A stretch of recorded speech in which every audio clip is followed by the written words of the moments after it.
Chapter 529. P.S. Part 3. Junior Marshall Brother Wu was afraid that Han Zwicheng would suspect that he had ulterior motives, so he didn't dare to walk on the tree-lined path. Han Zwicheng was a little uneasy at first, but looking at his leisurely appearance and the endless stream of carriages and horses, he secretly mocked himself for thinking too much. I'm a cultivator of Xianmen. I'm not afraid of demons and ghosts, so what can happen if I go dozens of miles away? The two talked and laughed, and before they knew it, they were more than 20 miles away. Junior Marshall Brother Wu couldn't help but mutter, "Why isn't Grand Uncle Master making a move?" He had no choice but to continue acting. At this moment, Wang Kaiwei was riding on a mystic light, chasing in the direction of the two. Just now, she felt an inexplicable aura in the town. It wasn't the righteous aura of Xuanmen's disciples, but it was deep and dark, extremely obscure. Although she had never come into contact with a demon sect disciple, she also felt that something was wrong, and she was even more anxious. If something happened to Junior Marshall Brother, how could she explain it to her teacher? She practiced the Li Yuan Yin Yang flying knife of Chongyuezhen Temple. With the help of the Yin killing knife's true spirit, she walked the most orthodox path. She didn't need to use the Rengui water essence qi to turn qi into a knife, so she had long wanted to try it. Moreover, she also had a true weapon, so she was full of confidence. She thought that even if she encountered a demon sect cultivator, she could find a way to kill them.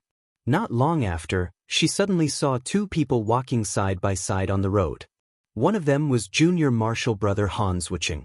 Seeing that he was fine, she immediately relaxed and chased to the front. She landed in front of the two and complained, "Junior Marshall Brother, why didn't you say anything before coming here?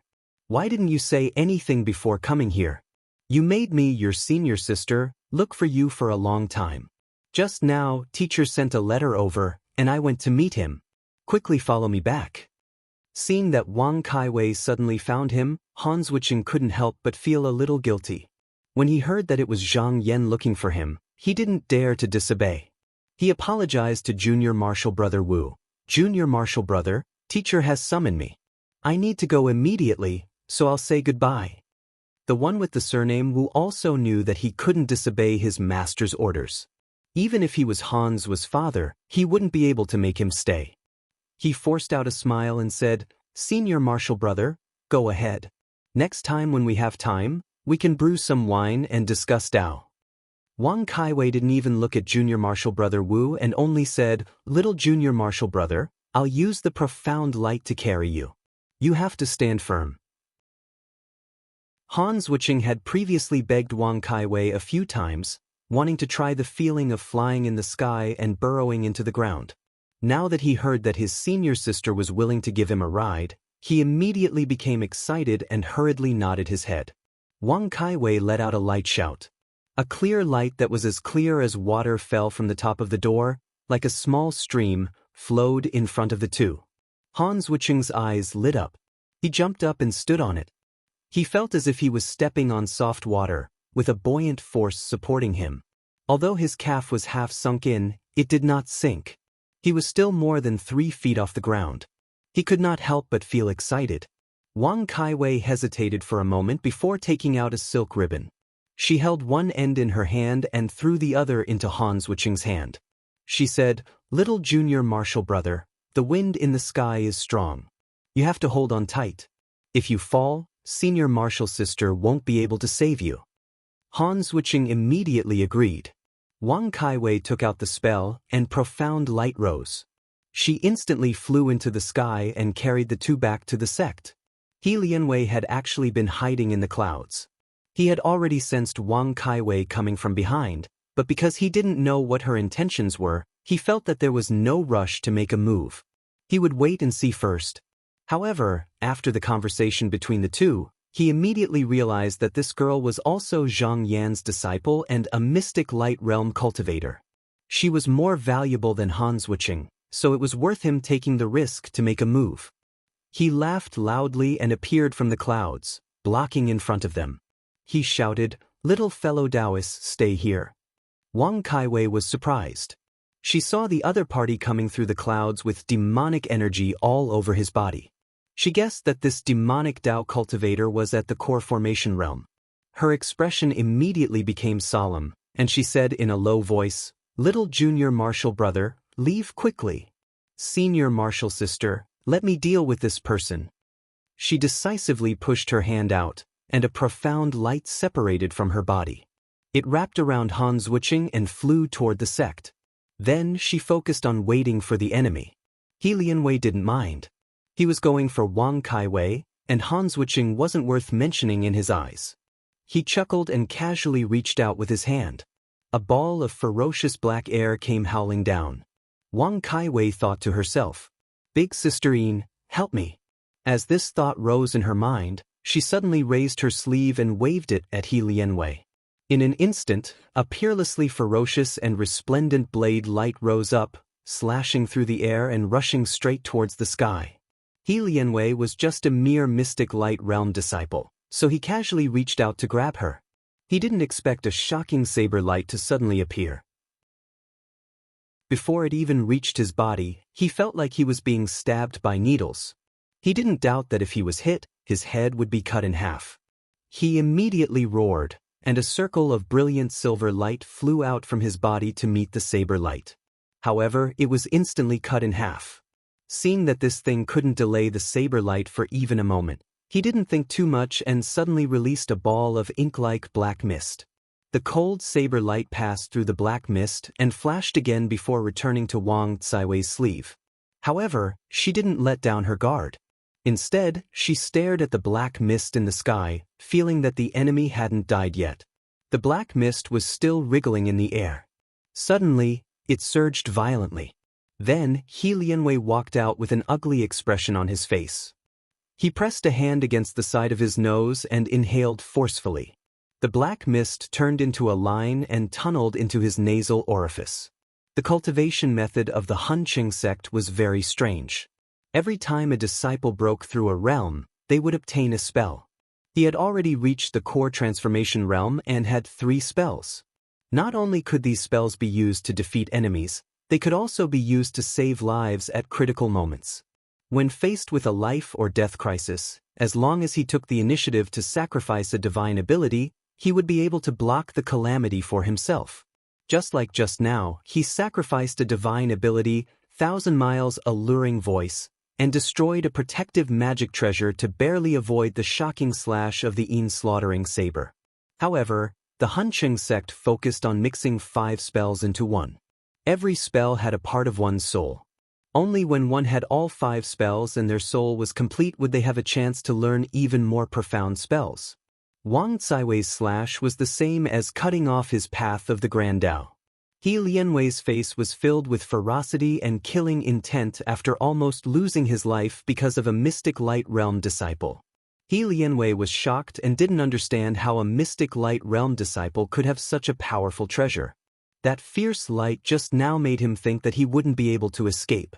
Wang Kaiwei didn't have any experience fighting enemies, and this was her first time fighting a cultivator from outside the sect. When she saw that her slash wasn't able to kill the opponent and that even her true weapon seemed to be useless, she panicked slightly and asked, "Big Sister Yin, why isn't this person dead?" A white-clothed barefooted woman with black hair and snow-white skin silently appeared next to her. She glanced at He Lianwei with her emotionless eyes and said indifferently, "You couldn't hit his original body. If your transcendence energy was a little stronger, he wouldn't have been able to dodge." Wang Kaiwei bit her lower lip, and her face was slightly pale. She was only a mystic light realm cultivator and didn't have a lot of FA Li, so it was very difficult for her to use a true weapon. If the Yin slaughter blade wasn't damaged at all, or if her cultivation was a bit stronger, she would be able to kill this person with just a thought. However, she couldn't do that right now, and she had to use all her concentration to control it. However, she could only slash out 2 or 3 more times at the level she was just now, so she had to be very careful with every slash. When He Lianwei saw a woman suddenly appear by Wang Caiwei's side, he instantly felt a chill run down his spine when the woman glanced at him, causing him to shudder. He was sure that this female was the true spirit of the treasure, so he immediately hesitated. Even if a mystic light realm disciple had a true weapon, they could still kill him. However, there was another voice in his heart telling him that if he could kill this female and take the true weapon back, even if he couldn't refine it himself, it would be a great merit for the sect. This was a once-in-a-lifetime opportunity, and it was worth it for him to risk his life. He couldn't help but ponder. This female is only a mystic light realm cultivator. Even if she can use a true weapon, she can't slash out more than a few times. Looking at her face, that slash just now must have used up a lot of Fa. I'll just trick a little girl like her a few times. After making up his mind, ruthlessness shot out of his eyes. He took out a spell, and a mist of light suddenly flashed by. In Wang Caiwei's vision, a large mist appeared, and the surroundings became so dark that she couldn't even see her fingers. However, if there was an outsider present, they would be able to see that some sort of phenomenon had happened here. This was an ability of the Huncheng cult, and it was called the Five-Spirit Heart Invasion Curse. If it was cultivated to great completion, it could make one's eyes unable to see, ears unable to hear, mouth unable to speak, nose unable to smell, tongue unable to distinguish, and all five spirits would be blocked. He Lianwei only had a rough understanding of it, so he only had one spirit. However, it was enough to deal with Wang Caiwei. At this moment, her eyes were wide open as if she was blind, unable to see the outside world. In reality, her spirit had already gone into hiding. Only when the person who cast the spell flew far away or was killed by her would the spell collapse on its own. After He Lianwei used the ability, he didn't worry about Wang Caiwei escaping. He laughed nastily, turned around, and fled. A moment later he turned back again, but there was one more person in his hand. It was the disciple with the surname Wu. His eyes were filled with fear, but he couldn't speak. He Lianwei revealed a sly smile, and with a flick of his hand, he threw him to the ground. Wang Caiwei was inexperienced, and she was already extremely nervous. Suddenly, she heard the sound of wind coming from above, as if an enemy was attacking. She naturally drew her saber and slashed. With a puchi, she seemed to have slashed someone, and then the sound of the saber falling to the ground could be heard. After the slash, the Fa in her body was severely depleted, and she couldn't help but stagger a little. Seeing that the mist in the surroundings hadn't dispersed, her heart sank. She knew that she had fallen into a trap, and her mind unconsciously became flustered. At this time, the Yin Slaughter Saber Spirit said quietly, "Caiwei, don't be distracted." Wang Caiwei shivered, and immediately came to a realization. The enemy hadn't left yet, so it wasn't time for regret. She hurriedly put away her thoughts and focused on defense. He Lianwei narrowed his eyes. So what if she had a true weapon? Wasn't she still being played in the palm of his hand? He licked his lips and smiled strangely, thinking, let's see how many more slashes you can use. Chapter 530. Wang Caiwei's heartstrings were stretched taut. After being tricked once, she was afraid that He Lianwei would do something crafty again, so she became even more vigilant. But because she couldn't see, she didn't dare to fly away, and she couldn't attack recklessly. She was completely in a passive position. After a while, she felt her palms were covered in sweat, and her mind was exhausted. She found it hard to hold on. Although she didn't have any experience in battle, she was sure that if she continued to wait like this, she would die. She was about to clench her teeth and fight, but at this moment, she felt the blade in her hand tremble slightly, and a fierce and stubborn aura was emitted from it. Before she could be distracted, the eyes of the Yin Killer True Spirit suddenly lit up, and it leaped forward, jumping into the blade. With a boom, something seemed to explode in her sea of consciousness. Wang Caiwei felt her mind and the Yin Killer blade become incomparably close, and all the Fa in her body seemed to respond to it. It rose high and mighty, boiling like steam, as if it couldn't wait to be released. Her mind turned slightly, and she understood what had happened. Before the Yin Killer blade entered battle, it had to drink its fill of fresh blood in order to invite the true spirit of the magic treasure. Just now, when she used the first blade, she was only relying on the sharpness of the true spirit and hadn't truly displayed its power. But her heart was kind, and she had never had such thoughts before. Moreover, this place was at the foot of the mountain of Qinsong School, and there was no way to find such a place.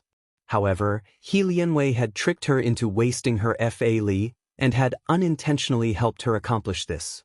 This devil sect cultivator didn't know the details of the blade, and made a mistake. That disciple surnamed Wu had basically delivered himself to the blade. Although his cultivation was too weak and it wasn't enough to satisfy the Yin killer blade, it had already awakened a fierce aura hidden deep within. Wang Kaiwei was also infected by the aura within the blade, and she had the thought of fighting with all her might. She took a breath, and with a thought, the Yin killer blade suddenly turned into a misty Yin fog. She instantly disappeared from the ground. This Yin fog was the Yin killer blade Qi, and the cultivator could hide within it. When the blade was used, it would become invisible and hard to detect. If the spirit of the blade was not damaged, and the cultivator's cultivation was high, he would be able to come and go freely with the blade, traveling 100 miles in a flash. Even though Wang Kaiwei couldn't do that, it was enough for her to borrow a saber to fly through the air and slash at the enemy. As soon as she was enveloped in the Yin mist, she rode her blade into the sky and charged into the horizon, immediately breaking free from the bindings of the five spirits' heart invasion curse. Her beautiful eyes swept around and found He Lianwei's location. With a clear shout, she activated this murderous weapon and chopped down. Although He Lianwei looked calm on the surface, he was extremely anxious in his heart. This place was at the foot of the mountain of Qinsong School's lower courtyard. Even though it was still far from the main mountain gate, it was hard to guarantee that no patrolling disciples would pass by. Moreover, he had just now allowed Han Zhuqing to escape. Therefore, the longer this dragged on, the more disadvantageous it would be for him. He thought that Wang Kaiwei would only be able to use 2 more strikes at most before she ran out of strength. However, before he could make another move, he saw her figures suddenly disappear from her original spot. This was a great shock, and he immediately knew that something was wrong. He spun around and wanted to retreat, but he was already a step too late. An invisible blade suddenly swept across his neck, leaving behind a mark that looked like a blade. He couldn't help but let out a muffled grunt. However, there was no blood seeping out from the wound that should have been caused by the blade. Instead, a gray-black aura flew out, and the wound faded, returning to its original state. At the crucial moment, he once again sacrificed a theurgy to save his life. However, before he could fly out a few steps, he suddenly felt a chill on his waist again. Due to being drawn in by the blade intent, Wang Kaiwei successively struck out 2 strikes. These 2 strikes contained an intense impulse, a fierceness that would not rest until one side was dead. He Lianwei couldn't help but pale with fright. In the blink of an eye, he had actually suffered another strike. If it wasn't for that final theurgy protecting his body, he probably would have already died. However, at this moment, he actually couldn't sense where this female scholar was. Under his fear, how could he dare to gamble on whether she could strike out another strike? He let out a bitter howl, used his pill fiend Qi, and turned into a long smoke as he fled. However, he had only gone less than 10 kilometers when he suddenly felt something was amiss. Looking back, he saw a bright red sword light suddenly fly over from the horizon. It was like a ray of fire, and it was rushing towards him. Sword escape. He Lianwei's entire body couldn't help but tremble. He was well informed and knew that besides the eldest disciple under Zhang Yan, Lu Yanyi, who was also a sword cultivator, there was another person called Yuan Yanhui who similarly knew the flying sword technique. Looking at the gorgeous sword light, it was probably this woman. If he possessed all 3 theurgies, he could try to fight this woman. However, he was currently heavily injured, so how could he dare to do so? If this woman were to tangle with him, then he could forget about surviving today. However, he was extremely clear in his heart that he was absolutely unable to outrun a sword cultivator. His expression changed a few times, and then he steeled his heart, gritted his teeth, and formed a seal. The flying sword in the sky swept through the sky at an extraordinary speed like a flowing light. In just a few breaths of time, it had already caught up to He Lianwei. Seeing that He Lianwei's body seemed to stiffen, it didn't hold back and swung its sword down. A brilliant light flashed, and He Lianwei was cleaved into 2 without any delay. However, The strange thing was that not a single drop of blood flowed out from the cut. The person controlling the sword was puzzled. Suddenly, a black light shot out from the severed body and instantly disappeared without a trace. The sword light turned and retracted, and Yuan Yanhui stuck her head out from within. She stood with her hand on her sword, and she curled her lips resentfully. This demon cultivator got lucky. At this moment, a cloud of smoke flew over unhurriedly and stopped in front of her. A tall and handsome young Taoist appeared. It was her senior brother, Wang Ziyuan. He stepped over, looked into the distance, and smiled.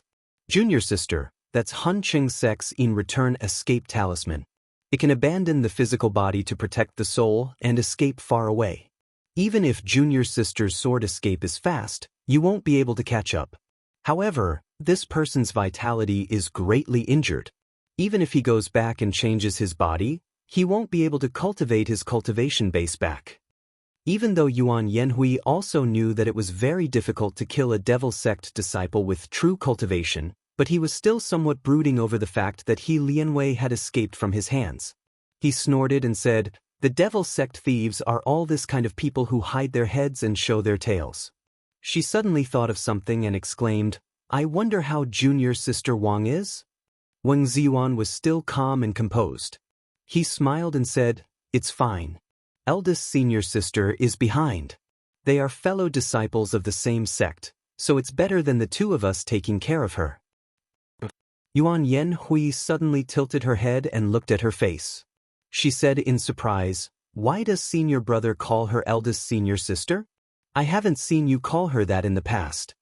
Wang Ziyuan's expression turned serious. He said, "Junior sister, aren't we disciples of Zhaoyu Celestial Lake? Eldest senior sister is Zhang Jinjin's eldest disciple. It's not inappropriate to call her eldest senior sister. You have to remember to call her that in the future." Yuan Yanhui seemed to understand something. She nodded and said softly, "Senior brother, I'll listen to you. Since you call her eldest senior sister, then she's also junior sister's eldest senior sister." Wang Ziyuan said with relief, "That's good. We don't have a deep foundation in Qinsong School. We're all relying on Zhang Jinjin's guidance. Although we're not looked down upon in Zhaoyu Prefecture, we're still outsiders after all. We can't be as close to the disciples of the true disciples. We have to pay more attention to this lest we offend someone without knowing it." Yuan Yanhui's expression darkened. She turned around and looked at the sky. She said, "I don't know when Master will have the opportunity to enter the Tao." Wang Ziyuan sighed softly. After their master, Elder Zhu, reincarnated and passed away, the two of them went to look for him. However, what they found was a child with mediocre aptitude. It was clear that he had no hope of entering the Tao in this lifetime. Although cultivators had a higher chance of entering the Tao after reincarnation, it still depended on fate and luck. Only after dozens or even hundreds of lifetimes would they be able to open up their spiritual orifices and regain the aptitude to cultivate the Tao. But at that time, even if there were disciples still alive, they might not remember you. They could only live out their lives in the mortal world. Wang Zaiwei's last 2 slashes were actually her limit. Seeing Helian Wei escape, she also relaxed. She struggled to come down from the sky. She didn't have time to set up any formation flags. She took out a few medicinal pills and swallowed them. Then she sat cross-legged and meditated. After meditating for a while, she slowly woke up in the afternoon. She jumped up from the ground, feeling full of energy, and the exhaustion all over her body had disappeared. Her gaze turned, and she saw a beautiful woman in snow-white clothes standing not far away. She was looking at her with a smile. She couldn't help but be pleasantly surprised. "Eldest senior sister?" Lu Yenny smiled gently and said, "Junior martial sister, are you feeling better?" Wang Kaiwei cried out in joy. She went up and intimately held Lu Yenny's arm. She was about to say something, but she suddenly thought of something. A hint of nervousness appeared in her beautiful eyes. She said in a trembling voice, "Eldest senior sister, aren't you protecting junior brother Wei? Why are you here?" She knew that these days, because 6th junior brother Wei Zihong was nearing the time to condense his core, Lu Yenny had been keeping an eye on him. If Wei Zihong's core condensation was delayed because of her, it would be a great sin. Lu Yinyi smiled. I was about to tell junior sister that sixth junior brother has already succeeded in condensing his core. When I came out, he was listening to master's teachings. After Han Zwicheng was sent back to the lower house by Wang Caiwei's profound light, he immediately went to Ma Shouxiang to report the matter. This Daoren was also shocked. If something happened to Zhang Yan's disciple in the lower house, he wouldn't be able to escape responsibility. He immediately sent the Howling Lake Golden Sword to the Clear Serenity Heavenly Lake. After receiving the Golden Sword message, Zhang Yan was not in a hurry. He thought that Wang Caiwei had a true artifact on her. Even if she couldn't win against that devil sect disciple, it was enough to protect him. Therefore, he only ordered Yuan Yen, who was skilled in the sword escape, to go first with the World Leaf, and Wang Ziyuan to follow behind. Not long after the two left, Wei Zihong coincidentally succeeded in condensing his core. When Lu Yinyi learned of the matter, she also asked her master to hurry over. When Wang Caiwei heard that Wei Zihong's core had reached the 3rd grade, she was both happy and disappointed. This 6th junior brother entered the sect much later than the two of them, but at this moment he was already walking in front. Just as she was thinking, she suddenly felt her hand tighten. She looked up in surprise, only to see the Yin Massacre True Spirit looking at her with incomparable seriousness. Chapter 5:31. Zhang Yan only laughed about the trouble his new disciple caused. It was normal for a teenager to have a bad temper.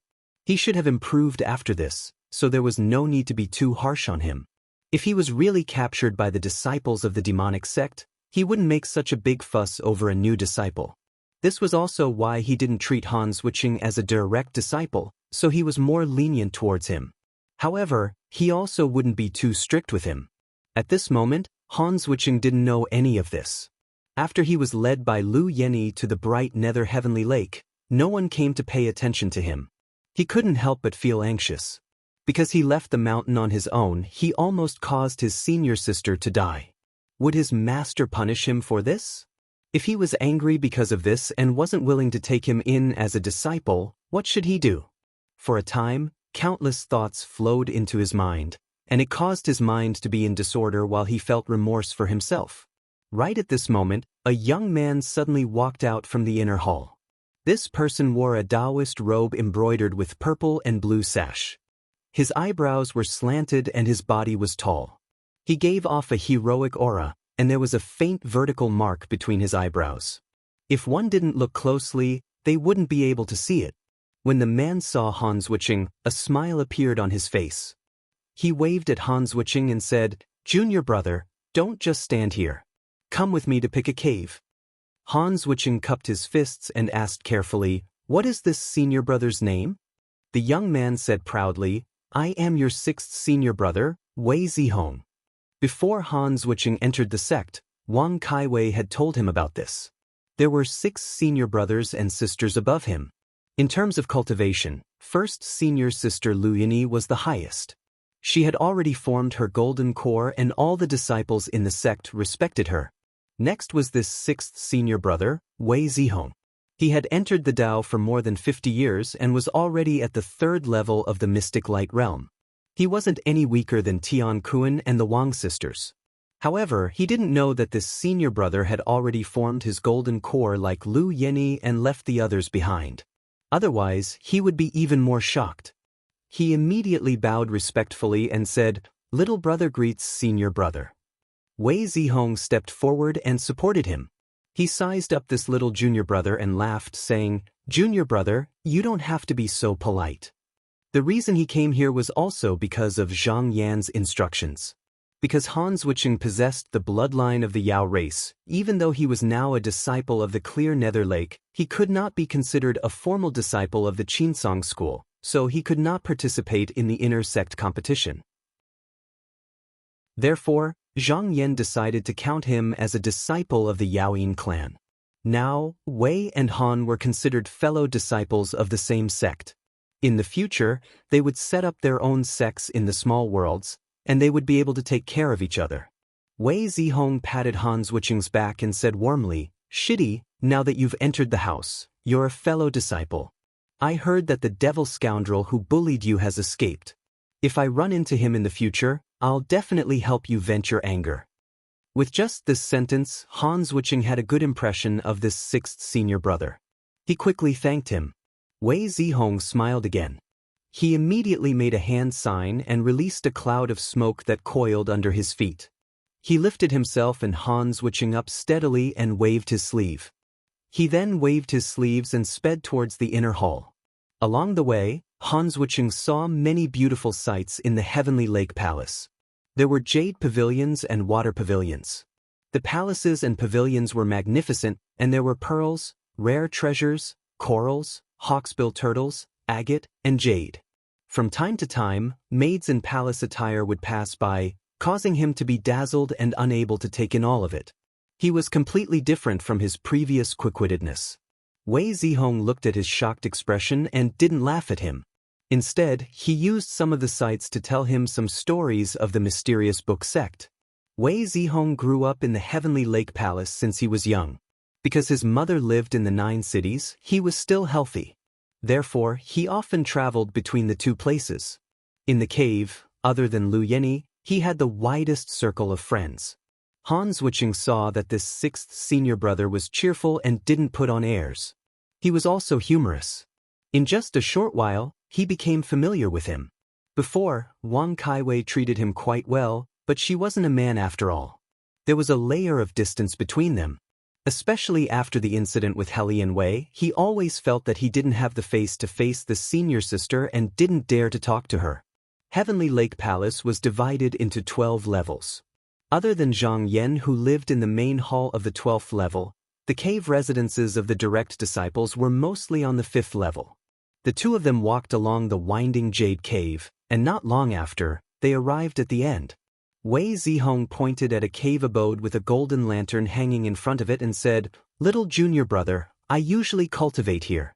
My bright nether palace doesn't have many disciples, just a few at most. Many of the cave abodes are unoccupied, so if you see a suitable one, just call out to me." Hans Wiching thought about it and said, "I'll choose a place near senior brother's cave residence." Wei Zihong smiled and said, "Okay. You don't know this, but after 5th senior brother left, this residence has become very cold.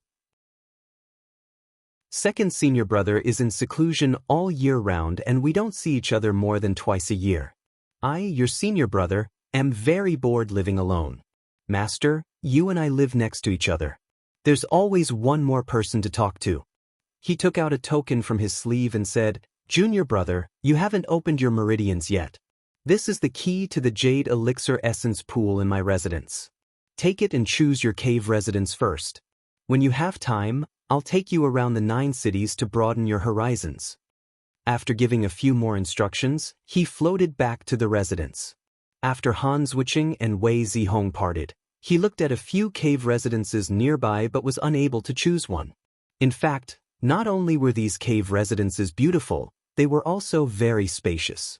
Compared to the cold stone cave he lived in the lower courtyard, it was like heaven and earth. But for some reason, he just felt that it didn't fit with his home. After walking for a while, he inadvertently walked along the winding corridor and came to a secluded place. He caught a glimpse of 2 verdant ancient trees in front of the cave, their crowns like the clouds, desolate and lush. He couldn't help but like it very much. He strolled inside and looked around. He saw that this cave residence occupied a very large area. The cave walls were polished by something to make them smooth and round.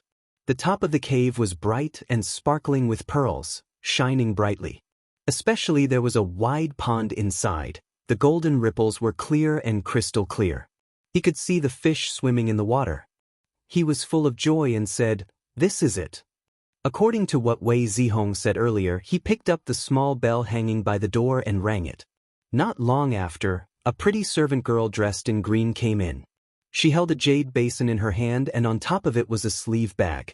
There were 3 sets of Taoist robes complete with shoes and socks. There was also a cleansing dust token and 2 howling lake golden swords. The servant girl said, "There is enough rice for 3 months in the sleeve bag and 3 bottles of qi replenishing pills. If Brother Han needs anything, you can tell me."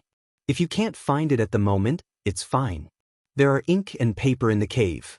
You can write on the bamboo token and hang it outside the door. I can also see it. Hans Wiching also had servants serving him on the mountain, so he didn't feel any discomfort. After sending away the maids, he placed the cleansing spirit tablet on the table and sat down on the stone couch. He looked around the place where he had been cultivating for the past few days and then calmed his mind. He breathed out a few times and then closed his eyes to cultivate. Just now he was meditating. The pond in the cave residence surged and a ferocious dragon head popped out. It stared at him a few times and cursed, "Where did this kid come from? Why did he occupy my back garden? I'm going to talk to Master." It shook its body and sank back into the water, disappearing in the blink of an eye. At this moment, in the main residence of Clear Nether Heavenly Lake, Zhang Yan's expression was solemn.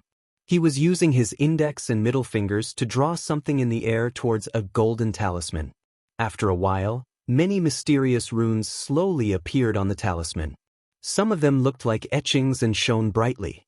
After looking at it for a while, he smiled and snapped his fingers.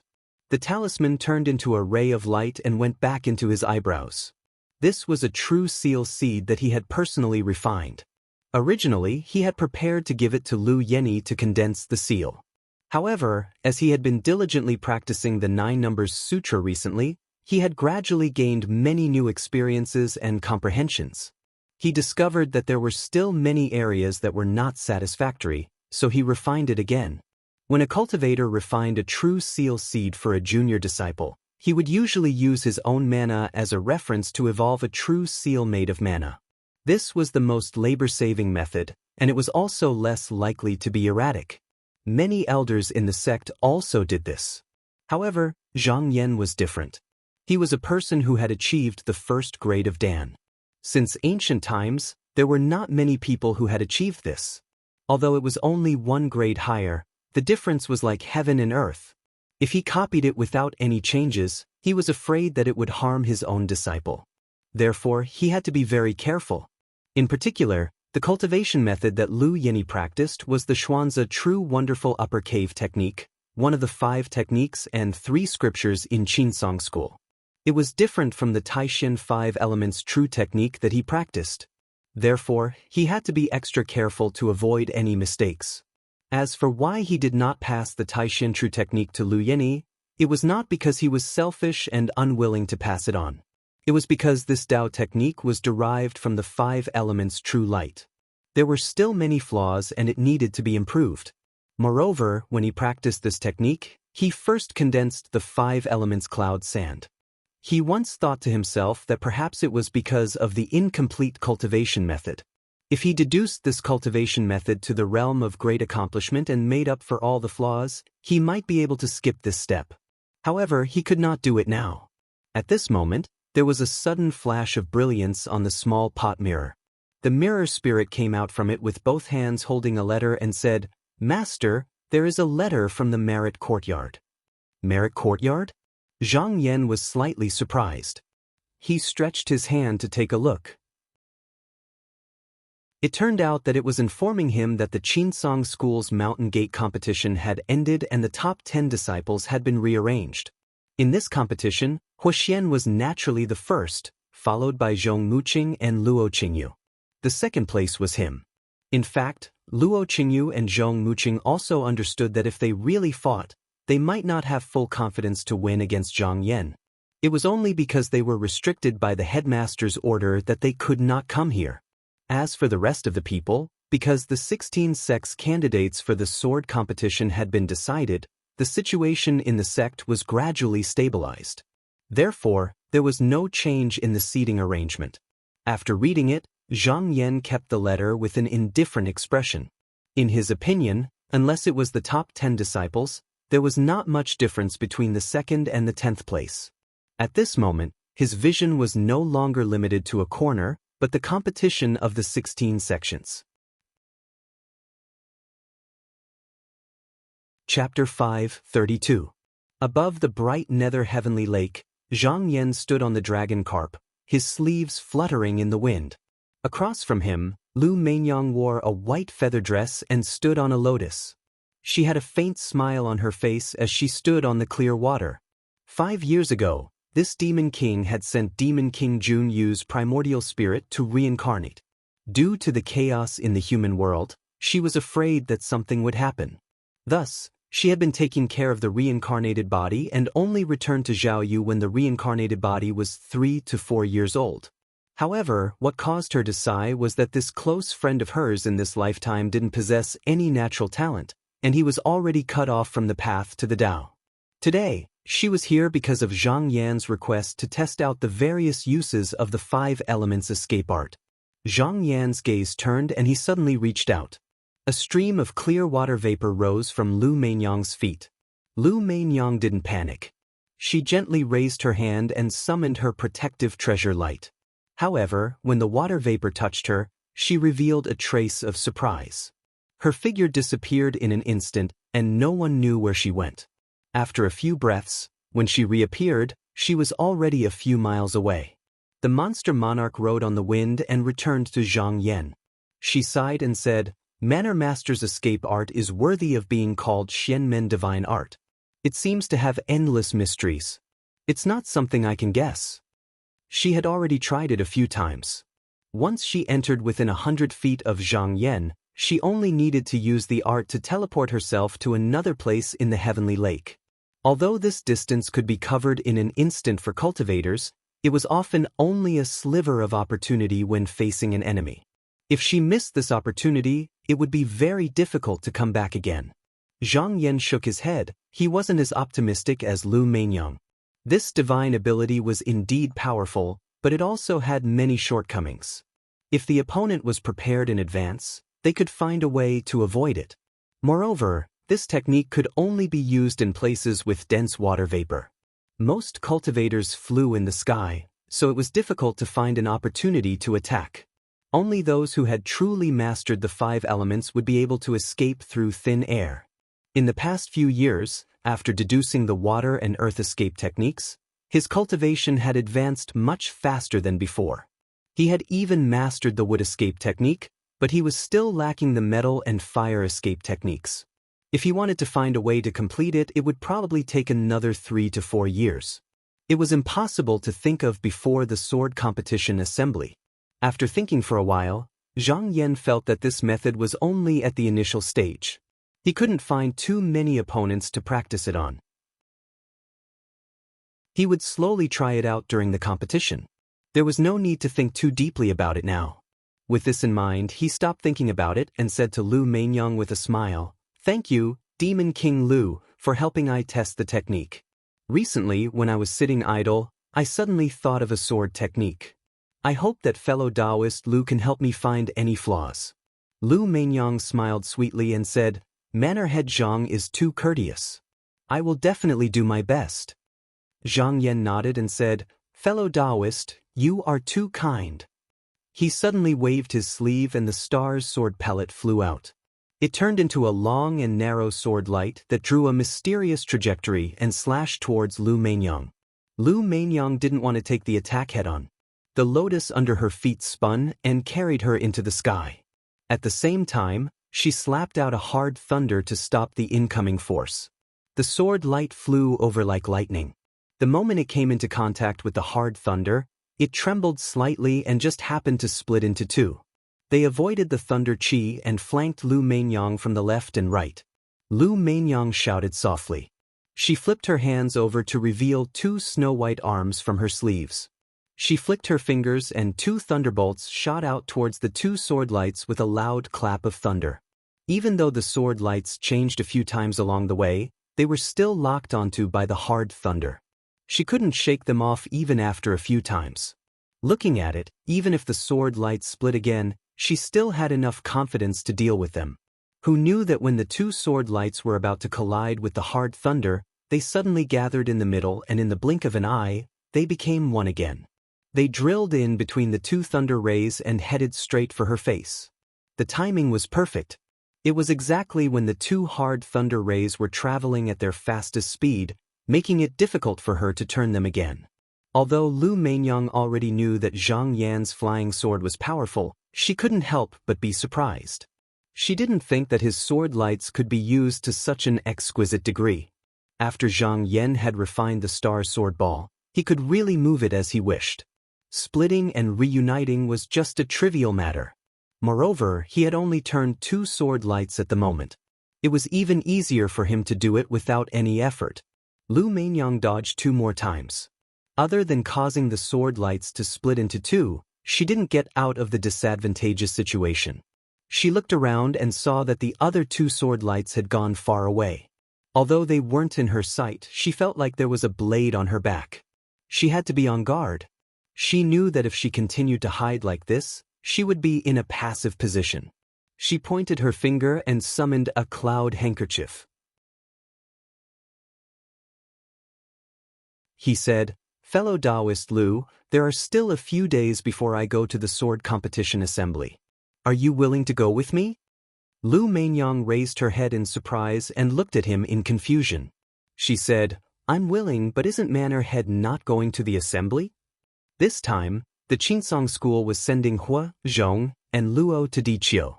They had already sent a letter to the other 15 sects, which meant that these 3 people had already been decided. Unless something unexpected happened to these 3 people, there was no reason to change them. Zhang Yan smiled and told her about some of the things he knew about the inner central plains. However, when it came to some secret matters, he avoided mentioning it. Lu Mainyang's beautiful eyes lit up as she listened. She sighed and said, "I see. Although I've never heard of the Yaoyin clan, since this clan was able to sign a talisman with the 16 sects back then, I believe that Jinren Yi Jiuyang's cultivation is not below that of the founding masters." Zhang Yan heard her words and smiled without saying anything. Lu Mainyang thought for a while and said, "I heard that this time, other than the 16 sects of Donghua continent, there are other clans from other continents coming. If it's just me and Manor Head, I'm afraid we won't be able to do much. Why don't I call my husband along as well to boost Manor Head's reputation?" Dragon Carprueran was displeased and said, "What are you saying, fellow Taoist Lu? Do you think I'm not here?" Lu Mainyang sighed and quickly apologized, saying, "It's my fault. Fellow Taoist Luo's cultivation is profound. Even the 2 of us are no match for fellow Taoist. There's no reason for us to look down on you. It's just that we spoke without thinking. Please don't blame us." Although Rueran was Zhang Yan's mount now, her cultivation was still there. Lu Mainyang did not dare to offend her. After being praised by her, Rueran snorted and did not say anything else. Zhang Yan shook his head and said, "Elder Yen is the pillar of the Beichen faction. It's not convenient to trouble him. I have already made arrangements. Other than fellow Taoist Lu, there are also 2 other Yuanian cultivators accompanying us. I think that's enough." Lu Mainyang could not help but be shocked. This Manor Head Zhang was really resourceful. Yuanian cultivators could not be found anywhere. Other than the 10 sects of Shenmen, any sect with 1 more would greatly increase their strength. For example, the Beichen faction previously had 2 Yuanian elders. Among the second-rate sects, no one dared to look down on them. Although only her husband, Elder Yen, was left, it was still not to be taken lightly. Penyuan faction had Mu Bingxin, a Yuanian elder, and it was enough to dominate the East Coast. Only Taihao School could give it face. For example, the Su clan, which was originally one of the 5 great families of Qinsong School, only had 5 Yuanian cultivators in the past. Lu Mainyang thought to herself that if there were 2 Yuanian cultivators accompanying them on this trip, together with her and Rueran, it would be equivalent to 5 Jinren. This force was enough to sweep away all the second-rate sects of Donghua sect. Including Hua, Zhong, and Luo of Qinsong School, who had the support of their sects, the number of people they could send to the sword competition club this time was probably not much. At this time, in the sky, a golden sword light suddenly appeared, making a clear whistling sound. It was coming toward them. Chapter 5:33. The letter was sent from the guarding palace and was written by Jinren Peng himself. In the letter, it said that a demon from the Devil's Doctrine had appeared on the lurking Owl Mountain. Jinren Peng wanted his disciple Qinan to investigate, but he was afraid that he was alone, so he wanted to ask Lu Yenyi, the eldest disciple of the clear serenity heavenly lake, to help him. Although the underground passage of the Lurking Owl Mountain and the Little Devil's Cave were thousands of miles apart, it was very close to the cultivators who could fly in the sky. Zhang Yan once went up the mountain alone and slaughtered all the elders and disciples of the Blood Soul sect who occupied it. Unexpectedly, only a few decades later, there was another abnormality. Zhang Yan picked up the letter and read it carefully. He figured out the meaning behind it. Ever since Immortal Peng helped Qinnan to become one of the top 10 disciples, there had been less contact between the two mansions. The relationship between the two mansions had become much colder. He was afraid that Immortal Peng was taking this opportunity to ease the tension. Although Jinren Peng had achieved the position of Cave Heaven, the foundation of the guarding palace was still shallow. Except for Qinnan, there was no outstanding disciple in the palace, and there was no Yuanying Jinren. He could not be compared with the other 9 Jinren Dongtian. If the disciples walked in the gate of the Qinsong school, everyone would give face to the Jinren Dongtian. But if the disciples wanted to go out to do something, it would be somewhat inconvenient. Now, Zhang Yan not only ranked 4th among the top 10 disciples, but also was a Yuanying Jinren. He also had a great demon like Dragon Carp and Luren. His disciples also reached the Dan realm one after another. This was already very important. In Jinren Peng's opinion, if the clear serenity heavenly lake could join hands with the guarding palace again, it would be beneficial to both sides. Zhang Yan smiled slightly. Now that he had the full support of the head, he did not need to care about the expressions of any Jinren Dongtian. As for who the disciples were with, he would not ask much. Thinking of this, he threw the Howling Lake golden sword down. The water rippled slightly, and a beautiful Yuji came up to catch it. He said, "Take it to Yenny." The beauty bowed in the water, twisted her body, and dived into the depths of the water. Zhang Yan put his hands behind his back. He raised his eyes and looked at the sky. His gaze seemed to pierce through the endless void and reach the depths of the celestial pole. There were still 10 more days before the duel. Wind Stream Mountain, where the Guangyuan sect was located. Elder Shen Yinfeng's expression was solemn as he stood in the ancestral hall. He looked to be in his 40s, with phoenix eyes and a prominent nose, a beautiful beard on his chin. There were 2 astral clouds circling above, holding a horsetail whisk. He looked at the ancestral tablets on the altar. Sect Master Jiang Qingyuan stood behind him with a complicated look in his eyes. "Martial uncle, are you really going to the Dharma assembly?" Shen Yinfeng's beard fluttered even though there was no wind. He said in a deep voice, "I've been in the second stage of Yuanying for close to 200 years and I've never been able to find a way to advance further. This competition is my opportunity and I must not miss it." Jiang Qingyun shook his head and said, "The 16 sects sword duel doesn't allow his family to interfere. No matter how high Martial Uncle's power is, what can you do?" Shen Yinfeng raised his head and looked at the statue of the ancestral master. He said, "My ancestral master also signed that talisman back then. What's there to be afraid of?" Jiang Qingyun sighed, "But Martial Uncle didn't inform Nanhua sect before leaving on your own.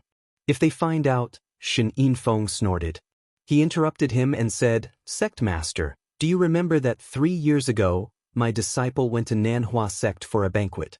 At that time, Feng Haiying, the disciple of Netherworld Spring Gate, came to seek revenge. This person's demonic aura was so strong that Junior Brother Wen immediately sent a letter to Nanhua sect to ask for help. Unfortunately, no one came to save him. As a result, 3 of our sect's elders died. Poor Junior Martial Brother Wen, who had just reached nascent soul not long ago, died in vain. I have never forgotten about this matter. Listen, after I leave, you guard the mountain gate. Don't bother with them anymore." Jiang Qingyuan could only smile bitterly. Although the Guangyuan sect was a great sect comparable to the 10 sects of Shenmen 1,000 years ago, they had offended many sects, especially the Netherworld Spring sect. For the past hundreds of years, if they had not attached themselves to the Nanhua sect, how could they have survived? Now that the 1,000-year demon tribulation was coming, how could they fall out with Nanhua sect at this time? Therefore, he pondered for a moment and wanted to persuade Shen Yinfeng again. Shen Yinfeng waved his hand and stopped him from speaking. He said, "Sect Master, you don't have to persuade me anymore. I don't believe that Guangyuan sect's mountain guarding formation was personally set up by our ancestral master. Even if a few heavenly abode people came, they wouldn't be able to break it. As long as we guard it well, who would come?" For these hundreds of years, Guangyuan sect had endured all kinds of oppression from Nanhua sect. They had given countless offerings to Nanhua sect. It was because they had refined the talisman for Nanhua sect that they had almost emptied their foundation. Among the younger generation disciples, there were not many who were capable. If this continued, in less than 100 years, they would be reduced to a third-rate sect. Jiang Qingyuan thought for a while and said hesitantly, "I heard that ever since spiritual master Hua took charge of the situation, Qinsong School had supported many small sections. The founder of Bu Pavilion was also an elder of Nanhua sect. He also leaned on them. Why don't we?" Shin Yinfeng sneered. "It's better to rely on yourself than to rely on others. Hasn't sect master suffered enough?" Jiang Qingyuan became silent. Shen Yinfeng also knew that it wasn't easy to be the sect master. Not only did he not have any prestige to speak of, he was also bullied everywhere. He softened his tone and said, "Sect master martial nephew, you also know that only those who have entered the third level of Yuanying and cultivated Yuanying Dharmakaya can enter the ancestral master's back hall just now and admire the remains of ancestral master Shinchong. I think this ancestral master was also someone who ascended to heaven and was proficient in various secret techniques. If he could find the most profound talisman technique of refining gate and true gate, why would we be afraid of Nanhua sect? That's why I have no choice but to go this time." Jiang Qingyuan also knew that this martial uncle's cultivation aptitude was one of the few in the sect in the past 500 years. It's just that he was limited by his cultivation method that he couldn't break through. If he could really break through to the gate realm, Guangyuan might have some hope of revitalizing the sect. He sighed and looked at him seriously, saying, "Since martial uncle insists on going, then martial nephew can only do his best to help." His hand slowly reached into his sleeve and took out a golden talisman. The moment this item appeared, all the memorial tablets in the entire hall resonated and swayed gently. Even the ancestral master's statue emitted a faint light. He presented the talisman to Shin Yinfeng with both hands and said, "Martial uncle, why don't you take this golden axis talisman with you?" Shin Yinfeng's expression changed. He took a step back and swung his sleeves, shouting angrily, "What are you doing? This golden talisman can only be carried by the sect master. Why aren't you putting it away?" He pointed at his feet and said, "Do you know where this is? As the sect master, how can you be so disrespectful in front of the ancestral masters?" Jiang Qingyuan was not angry at all after being scolded. Instead, he raised his head and said seriously, "Martial uncle, I don't mean anything else. Ever since when Jinren passed away, only martial uncle is still Yuanying Jinren. You can be said to be the pillar of our sect. With this talisman, you can only be safe. Martial uncle, please take this talisman." Shen Yinfeng was stunned.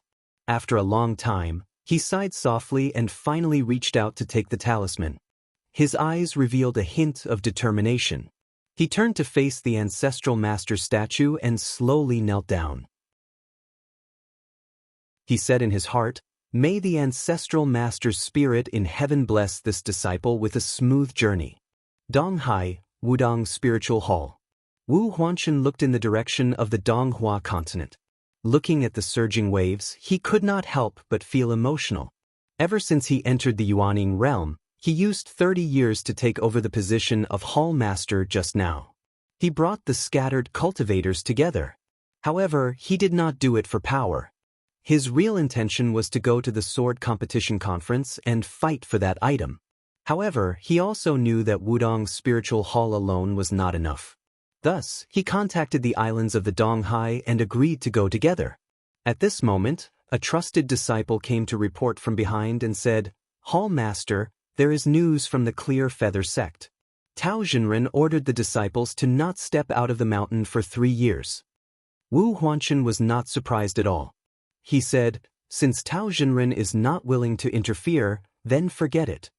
If he went to the sword competition conference to fight for that item with Tao Jinhong's support, he would have a much higher chance of success. However, none of the 4 disciples from the Clear Feather sect had achieved the nascent soul. Even if they went, they would only be helping others. This result was also within his expectations. Currently, the 2 biggest forces in the Donghai were the Carp tribe and the Clear Feather sect. Thus, he only notified them in advance according to the rules. Wu Huanchen asked again, "What did Spiritual Master Chu say?" The disciple said, "Not a single reply." "What about the Bai Luo Demon King?" He also did not say anything. Wu Huanchen sneered and said, "Those who are not of the same race must have different intentions. This old demon must have other plans." The Bai Luo Demon King used to be one of the 18 demon kings of the Donghai Sea. In terms of supernatural power, she was ranked last. However, because she achieved the Yuanying realm recently, she became famous. Wu Huanchen originally wanted to invite her to go with him, but after a few letters, all of them were evasive words. Thus, he did not have much hope. Footsteps sounded, and a maid came in to report, "Hall Master, Spiritual Master Qi of the Corpse Cult has arrived." Wu Huanchen turned around like a whirlwind, his eyes shining brightly. He laughed and said, "Good, good, good. I've been waiting for her for a long time." He relied on his own strength to become the Hall Master of Wudong Hall, so he did not hide his thoughts. After a while, he walked out of the back room with a loud laugh and arrived at the main hall. A beautiful woman in a long green dress with a head full of pearls was sitting there. Seeing him come out, she pressed the table and stood up. Wan Fu said, "Greetings, Spiritual Master Wu." Although the woman's appearance was extraordinary, her voice was hoarse and unpleasant. Wu Huanchen did not mind and cupped his fists. "Greetings, Spiritual Master Qi." After the 2 of them said their prayers, they sat down. Spiritual Master Qi's beautiful eyes turned to look at Wu Huanchen. She spoke first, "Since Spiritual Master Wu has sent this letter, the sect master is also slightly moved by the contents of the letter. However, there is still a concern that I have to ask." Wu Huanchen's spirit was lifted. "Spiritual Master Wu, please speak." Spiritual Master Qi said, "Spiritual Master Wu, you should know that our cult came from the Dongsheng continent and has no foundation in the Donghua continent. If we go and snatch that item recklessly, I'm afraid we'll be suppressed by the 16 sections. What do you think, Spiritual Master Wu?" Wu Huanchen laughed and stood up from his seat. He stared at the woman and said, "Spiritual Master Qi, you might not know this, but although the Donghua continent has 16 sects, the Xianmen 10 sects and the Demonic Path 6 sects are like fire and water. The competition this time will be a battle to the death. This is a great opportunity, and we can join in. Don't you think so, Spiritual Master Wu?"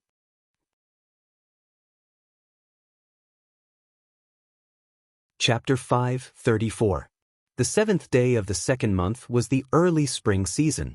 It was the time when the weather turned cold and warm. Above the great Longyan Lake, celestial music lingered.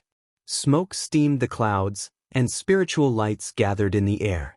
A female cultivator in white stood by the river with a zither in her arms. A black-robed boy rang the bell.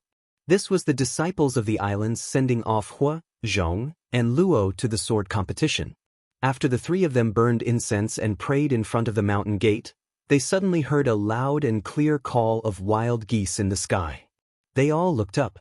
Hua Xian looked at the sky for a while and said, "The river ice has just melted, and wild geese are coming south. It is time for us to set off." Zhong Muqing and Luo Qingyu nodded in agreement. The 3 of them bid farewell to their fellow disciples and boarded their carriages. They left the mountain gate in a grandiose manner. In front of them were 3 white dragons. Behind them were maids holding celestial lanterns, holding pearls, waving fans, and a talisman.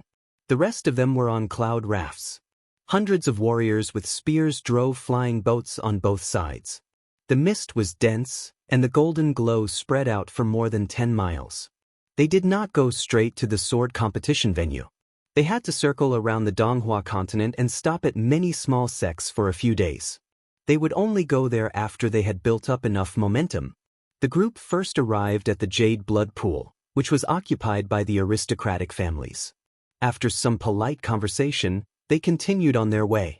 After 10 minutes, they arrived at the deep stream of the surging waves lake.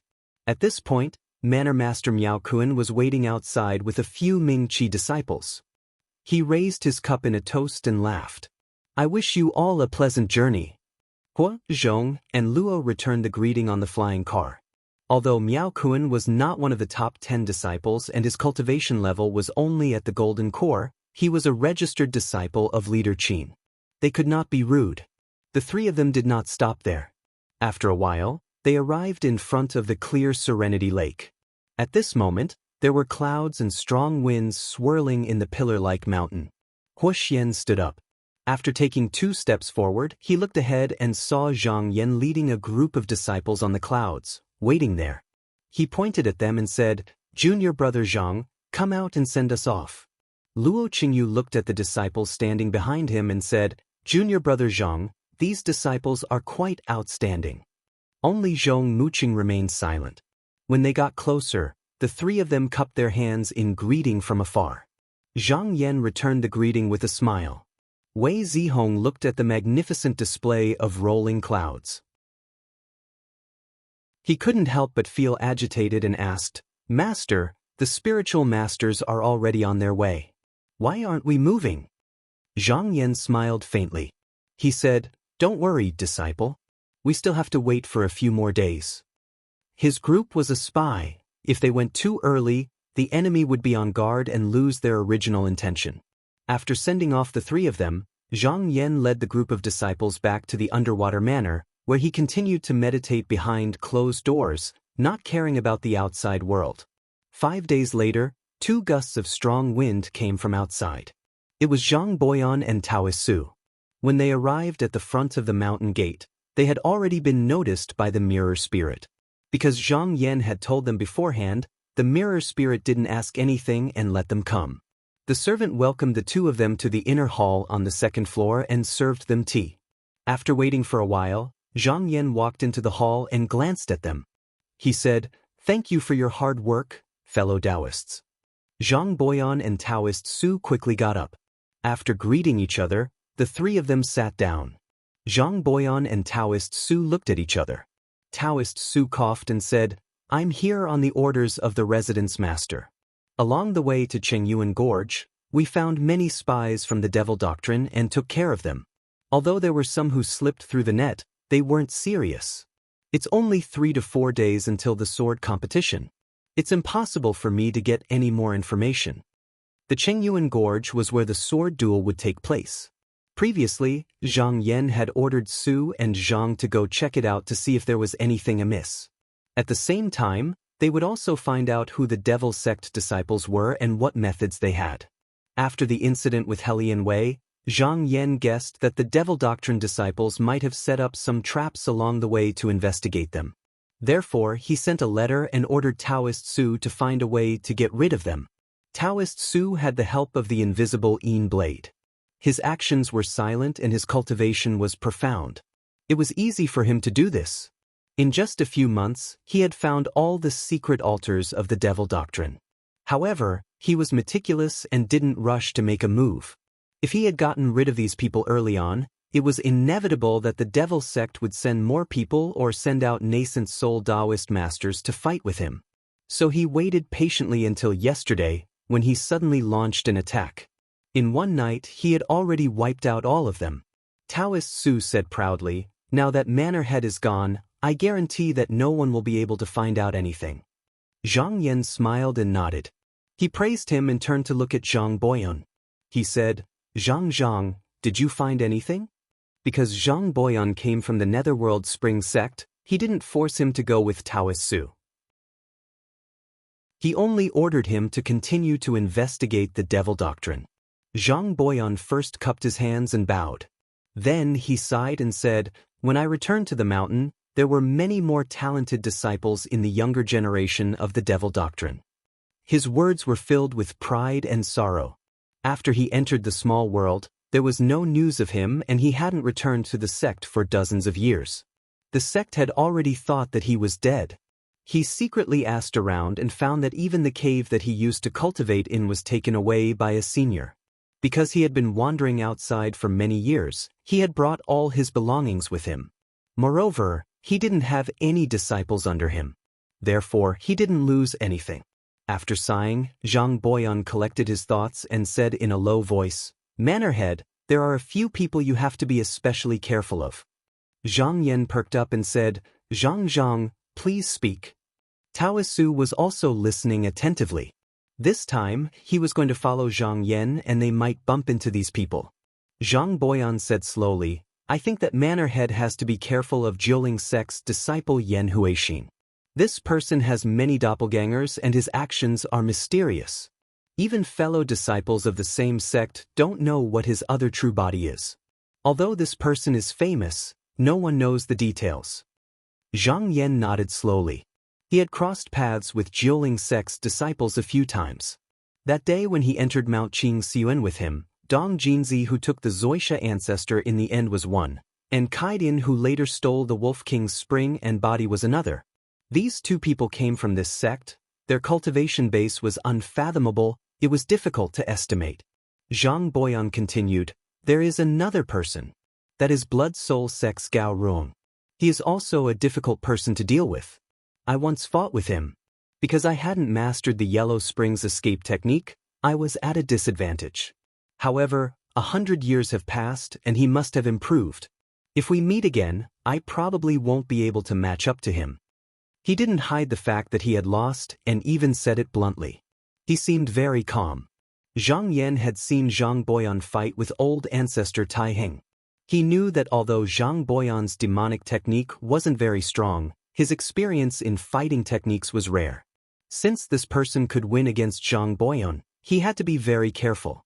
Zhang Boyan stood up and cupped his hands. "The disciple from Hunqing sect this time is called Lu Muqiu. I have never heard of him before. He must be a disciple who recently formed his nascent soul. As for the other three sects, they hid it well. Forgive Daoren for not being able to find out about it." Zhang Yan smiled and said, "It's fine. It's already fellow Taoists' merit to know about these three people." At this moment, Priest Su interrupted and asked a few questions. He realized that even though Zhang Boyan was from the demonic sect, he didn't know much about these people. This wasn't because he was deliberately hiding it. It was because demonic sect disciples hid their strength very well. No one knew what they were really capable of. Usually, they could only infer from their sect's techniques and divine abilities. However, with the demonic tribulation, the spiritual energy in the demonic cave increased greatly. Many powerful demonic techniques that were passed down in secret tens of thousands of years ago could be practiced. Therefore, this method wasn't very useful. Priest Su thought about it a few more times and said to Zhang Boyan with a faint smile, "Why didn't Zhang mention your Nether Spring sect? Could it be that you have some misgivings and don't want to say it?" Zhang Boyan sneered and said, "Su Daoren, don't try to slander me. There is nothing difficult to say. Although I haven't found out who from the Nether Spring sect is going to the sword competition, it is most likely Feng Haiyang. According to seniority, he is my martial nephew. His cultivation is much higher than mine. I don't know what level his cultivation is now." Priest Su didn't believe him. He pointed at Zhang Boyan and smiled. "I have seen Zhang's abilities, but you are flattering him." Zhang Boyan didn't seem to bother to refute him. He said indifferently, "I will only say one thing. Do you know Ban Xiaoming from the Shaoqing sect?" Priest Su frowned. Then he seemed to remember something and said solemnly, "How can I not know such a person? This person is Qin Chenzi's junior. I heard that during the sword competition between the 16 sects, if it wasn't for the fact that he disappeared for no reason, he should have gone to the sword competition. Later on, Qi Yuntian and Qin Chenzi had a good fight, which helped to make their names known." Zhang Boyan laughed and said, "What do you mean disappeared? I will tell you now. He fought with my martial nephew, Feng Haiyang. After fighting for a day and a night, he was killed by my martial nephew at the foot of the 5 ultimate peaks. His flesh and blood were devoured, and even his spirit couldn't escape. That's why he didn't go to the sword competition. I was afraid that the Shaoqing sect would go crazy and cause trouble for my Netherspring sect, so I covered it up. Even the cultivators in my sect don't know about it."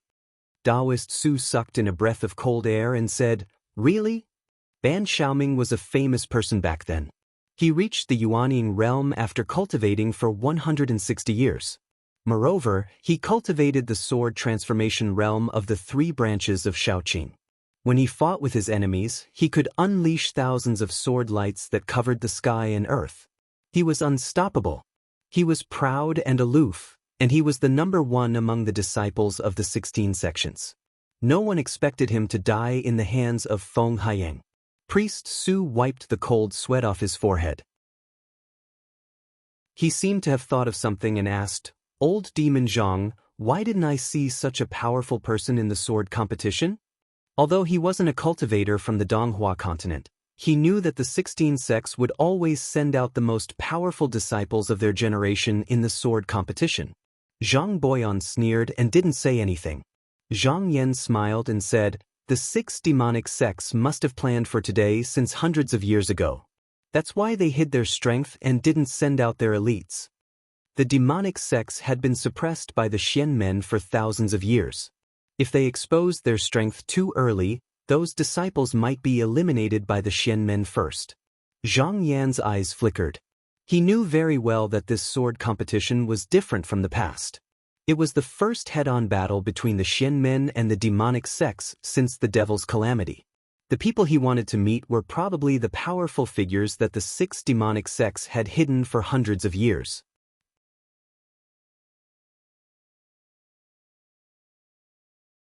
Chapter 5:35. The Qing River was the largest river in the Donghua continent. It flowed from the west and flowed into the sea from the east.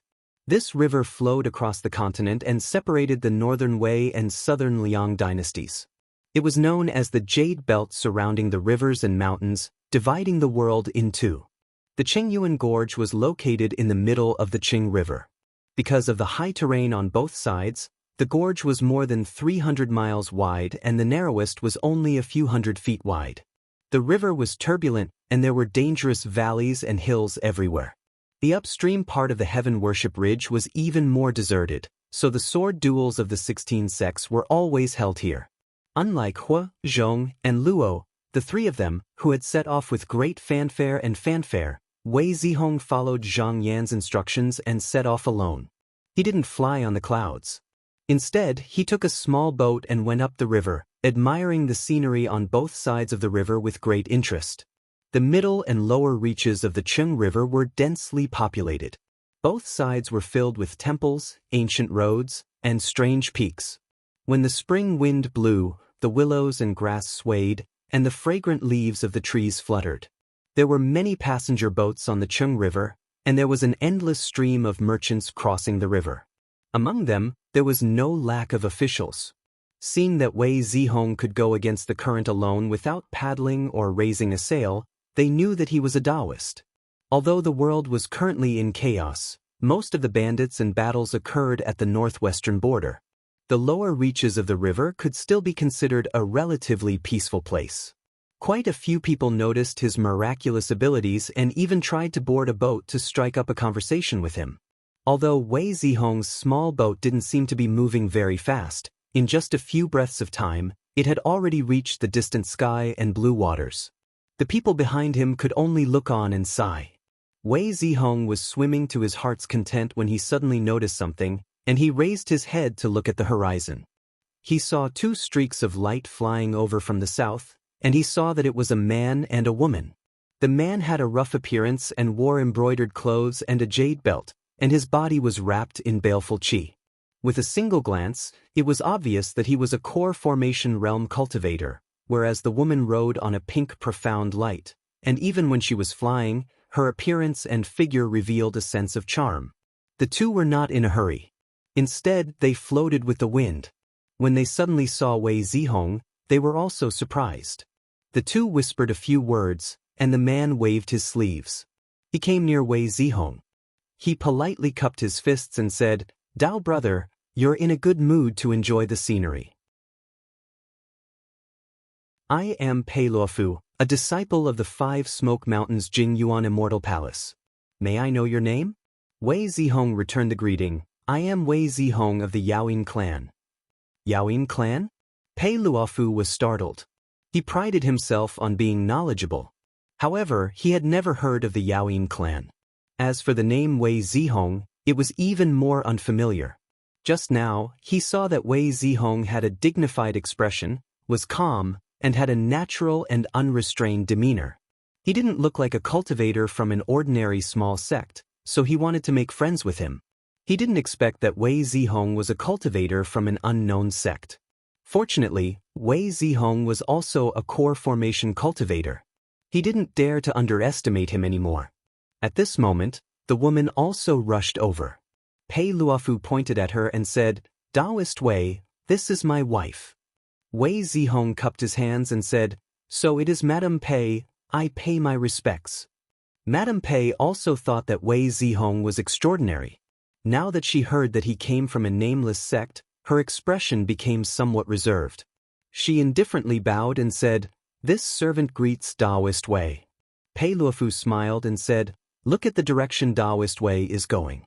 I assume you are also going to Chengyuan Gorge to observe the sword competition?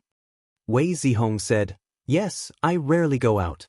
I also don't have anyone from the same sect to accompany me, so I travel alone and take a look at the scenery on both sides of the river. But why are the two of you also going here? Could it be that you also have the same plan? Cultivators didn't have to travel along the river to Chengyuan Gorge like ordinary people. It should be known that the Cheng River was also winding, and some boats would have to travel for 7 to 8 days. For those with flying techniques, they would be able to cross the river in the blink of an eye. Pei Luofu smiled bitterly. My wife and I originally wanted to fly there, but we really couldn't stand the disturbance along the way. Wei Zihong found it strange, but after asking for more details, he suddenly understood. It turned out that the Pei couple could be considered to have some reputation.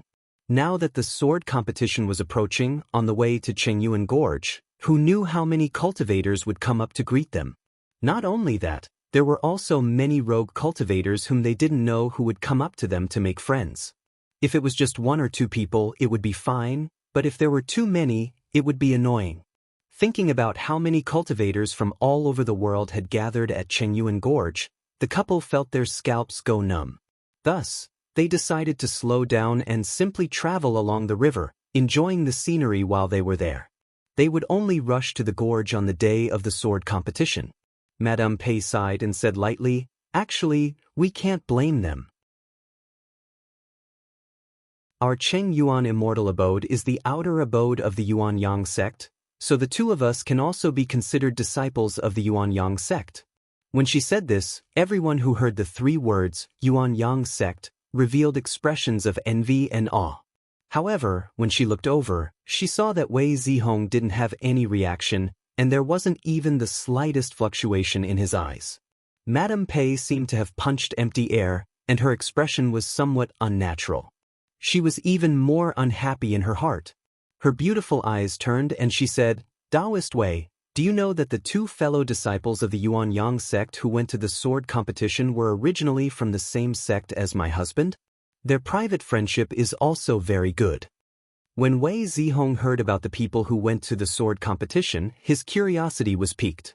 Thinking that they might be opponents of his master, he said, I would like to ask, which 2 spiritual masters from the Yuan Yang sect went to the sword competition this time? Madame Pei secretly snorted and said, So it really is a small scattered sect that came out of nowhere. To think that I looked up to him just now. It seemed that the 10 sects of the profound sects all knew about the disciples who went to the sword competition. As long as they had the slightest connection, how could they not know about this? Thus, when she heard Wei Zihong's question, she was already certain that he didn't have any background. Thus, her tone became unconsciously arrogant. She said, Listen carefully, the people who went to the sword competition this time are senior brother Yang Bai and senior sister Zhu Exin. Now, the husband and wife have each cultivated their own natal magic swords. Wei Zihong's expression couldn't help but change slightly. After entering the clear nether heavenly lake, although Zhang Yan had never taught him anything, eldest senior sister Lu Yanyi often gave him pointers. He had heard that if a Yuan Yang sect disciple refined 1,000 swords into one, and then used the sword plate to refine the golden chi into a natal magic sword, their battle power would definitely increase greatly. This natal magic sword could change between real and fake, and even had the ability to teleport and fly. It could also set up a sword formation to trap the enemy in an instant. When cultivated to this level, even Shaoqing disciples would be able to fight. It was just that in the past hundreds of years, there were very few people in the Yuan Yang sect who could cultivate this natal magic sword. Unexpectedly, there were 2 of them this time. Moreover, he especially noticed that Yang Bai and Zhu Xen seemed to be a pair of Taoist companions. According to the Yuan Yang sect's usual style, the 2 of them might have cultivated some kind of unfathomable cooperative attack technique. At this time, Pei Luofu pulled on Madame Pei's sleeve and gave her a few looks, indicating that she should not speak anymore.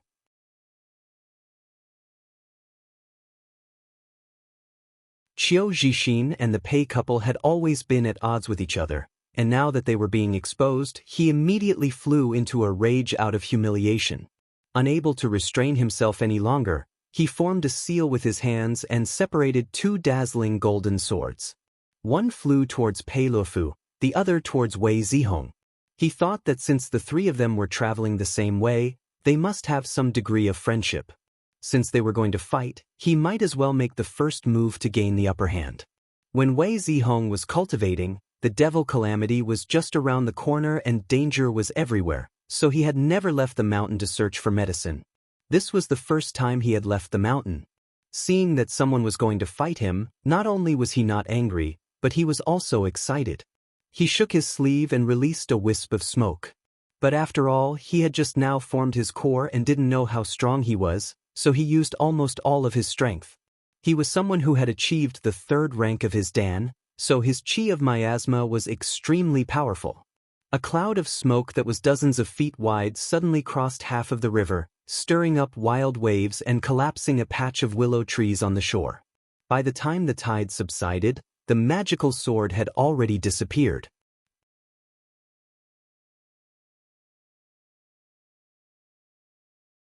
Chapter 5:36.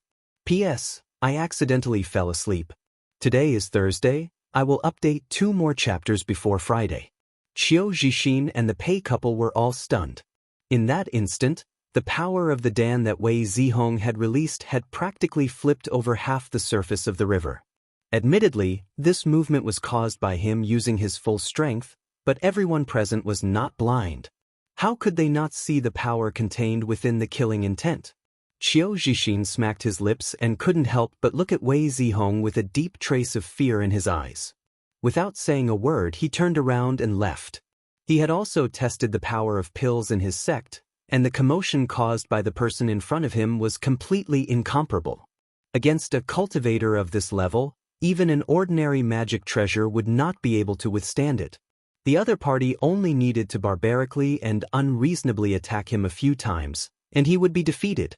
With such a person beside him, if he continued to stay, he would only be humiliated. What else could he do if he didn't leave? Pei Luofu, on the other hand, stared blankly at Wei Zihongfeng. That strike had not only startled Qiu Zixin away, it had also shocked him quite a bit. He carefully asked, "Fellow Taoist Wei, the strength of your pill is already able to stir up a river. May I know what grade it is?" At this moment, Wei Zihong was a little annoyed. In the clear nether heavenly lake, Lu Yenyi had told him that he had to be able to control his power, otherwise he would be exhausted and lose without a fight. However, in his excitement just now, he had forgotten that and was secretly warning himself not to do it again. When he heard Pei Luofu ask about the grade of his Dan, he said without hesitation, "It's only the 3rd grade." Pei Luofu and his wife looked at each other and saw the shock on each other's faces. Although Pei Luofu was also a core formation cultivator, he had only formed a 6th grade Dan. His elders said that he had a chance to form a nascent soul in the future, but he knew that those words were just words of encouragement. In this generation of the Yuan Yang sect, there were only a few people who had achieved the 3rd level of Golden Core, and none of them had achieved the 2nd level of Golden Core, and they were the most outstanding people in this generation. However, no one had expected that a disciple who came out of nowhere could have such a great power, especially when he heard that indifferent tone. Pei Lufu felt even more bitter in his mouth. What he didn't know was that Wei Zihong really didn't think that achieving a third-grade Dan was anything special. Master Zhang Yan's first-grade Dan aside, senior sister's second-grade Dan was something he couldn't even hope to catch up to. Madame Pei suddenly stared at him. He asked, "May I know what position fellow Taoist Wei holds in your sect?" Wei Zihong smiled and cupped his hands, saying, "I am ashamed, I will now take charge of the sect." He knew that this identity of his was merely a stepping stone to enter the sword competition assembly. After all, he was born in Qinsong, a large Xianmen sect. All his peers he had seen were all outstanding. He did not feel that the title of sect leader was rare at all. Pei Lufu cried out in surprise and said, "So it's sect Master Wei, please forgive me for my rudeness just now." He took 2 steps back. He solemnly bowed with a Dao salute. Lady Pei's expression also turned cold. She put away the contempt she had just now and collected her blessings. No matter what the Yaoyin clan was like, this person was still the leader of a sect. It was only right to be respectful. At the same time, the two of them felt slightly relieved. No wonder Wei Zihong had such achievements. As a sect leader, there were naturally countless disciples who did things for him. There were even elders who ran around for him and used the entire sect to worship him.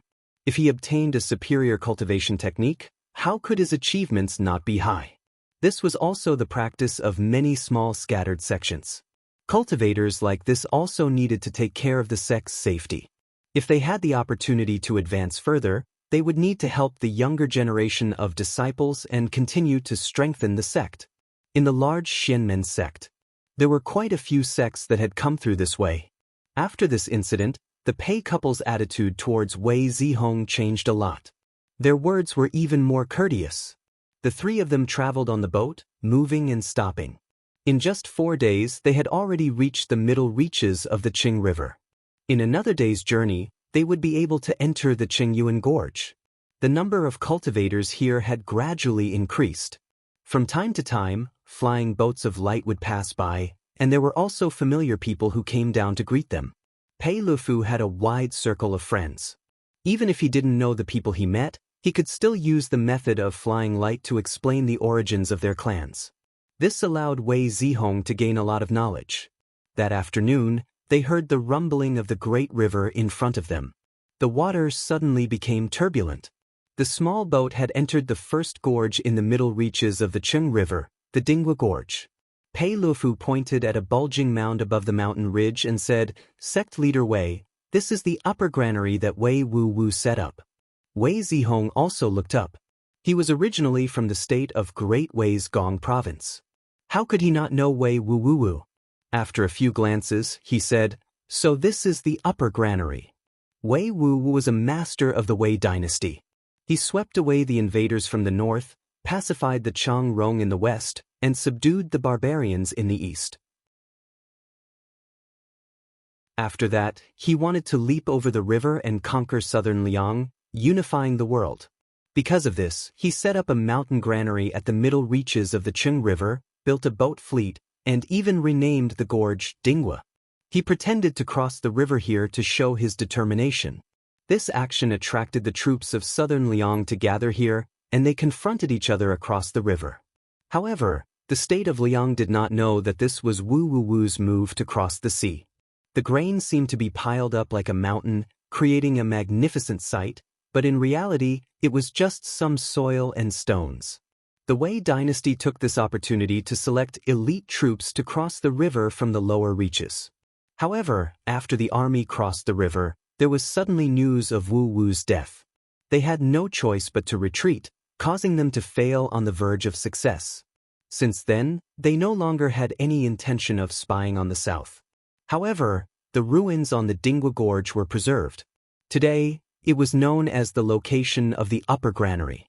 Wei Zihong looked at the endless mounds on the mountain ridge. Rumor had it that Wu Wu had mobilized 1 million people. One could imagine how frightened the state of Liang was when they saw this scene. He also felt a lot of emotions. He thought to himself, No matter how many emperors, generals, ministers, heroes, they can enjoy decades of glory, but after death, they will only be a pile of bones. Only by peering into the path of immortality can they transcend the mortal world and enjoy eternal freedom. Pei Luofu looked at the river and sighed. He turned his head and asked, "Has sect leader Wei ever watched the sword duel of the 16 sects?" Wei Zihong thought about it. His master definitely had not seen it. As for Zhou Chongju, he had only seen him once and did not know anything about his past. Going further up, he had no way of knowing, so he shook his head. Pei Luofu thought to himself, "It seems that this Yaoyin clan must have appeared just now in the last 300 or 400 years. Otherwise, there must be a master in the clan who saw the last duel." The sword duel of the 16 sects was called the Donghua Grand Assembly. It was a rare opportunity to see the magical powers and methods of the disciples of the major sections. Even the external objects of cultivation that could not be found could be seen here. Thus, it attracted the attention of all the cultivators in the world. While the three of them were talking, the boat had already passed the Dinghua Gorge. The river became wider, and the turbulent waters suddenly calmed down. On both sides of the river, there were layers upon layers of rocks, and the mountains were endless. However, there were no geese flying in the sky. Other than the sound of the water, there were no other sounds.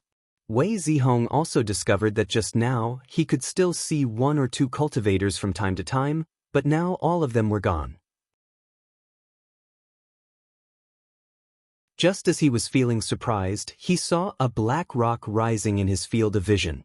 It was about 10 feet high, like a crouching giant beast, and the water was divided in the middle.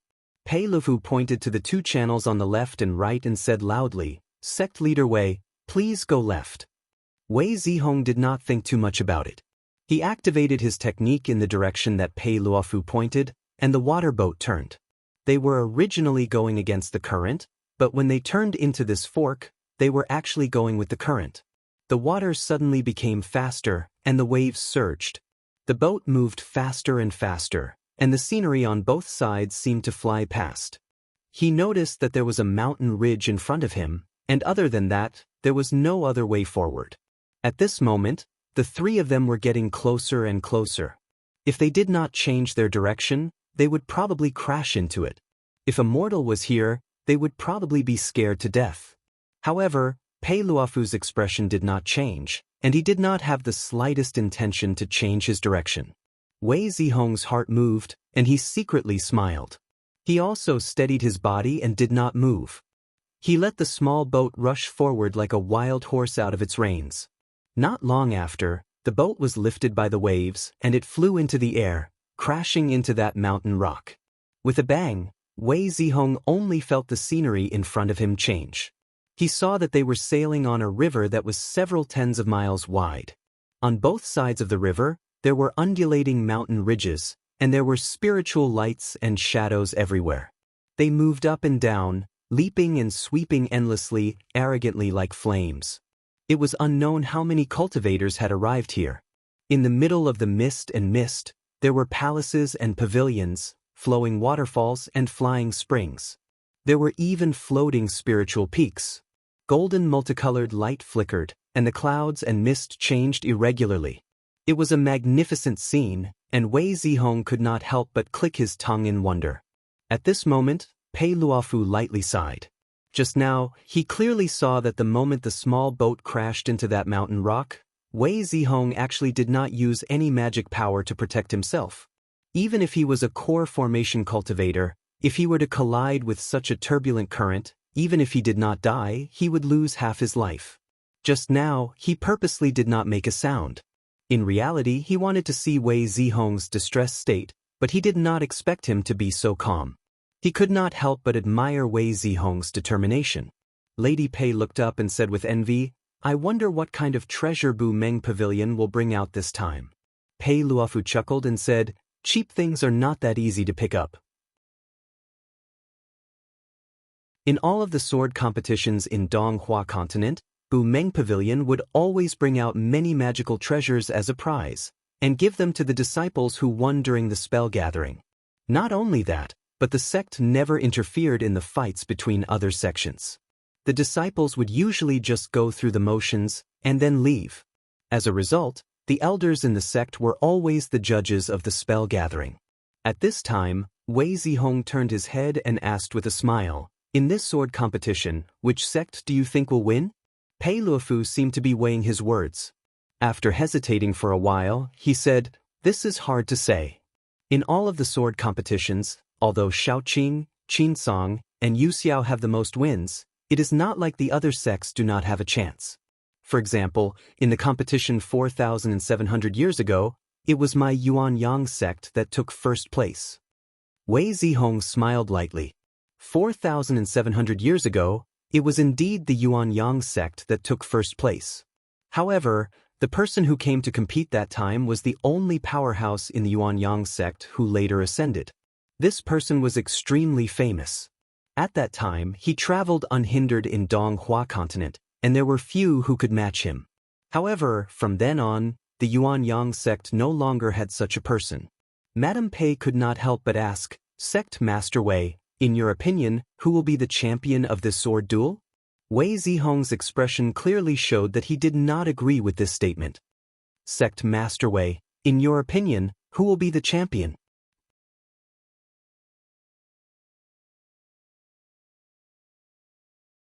Chapter 537. The boat that the three of them were riding on was now sailing into a bay surrounded by water. There were a few Taoists standing on top of an instrument that was suspended in the air. They were chatting and laughing with each other. Looking at their clothes, they should be disciples of Xianmen's sect. Whether it was intentional or not, Madame Pei's voice was loud and clear when she spoke, drawing the attention of these people. Wei Zihong's mind raced.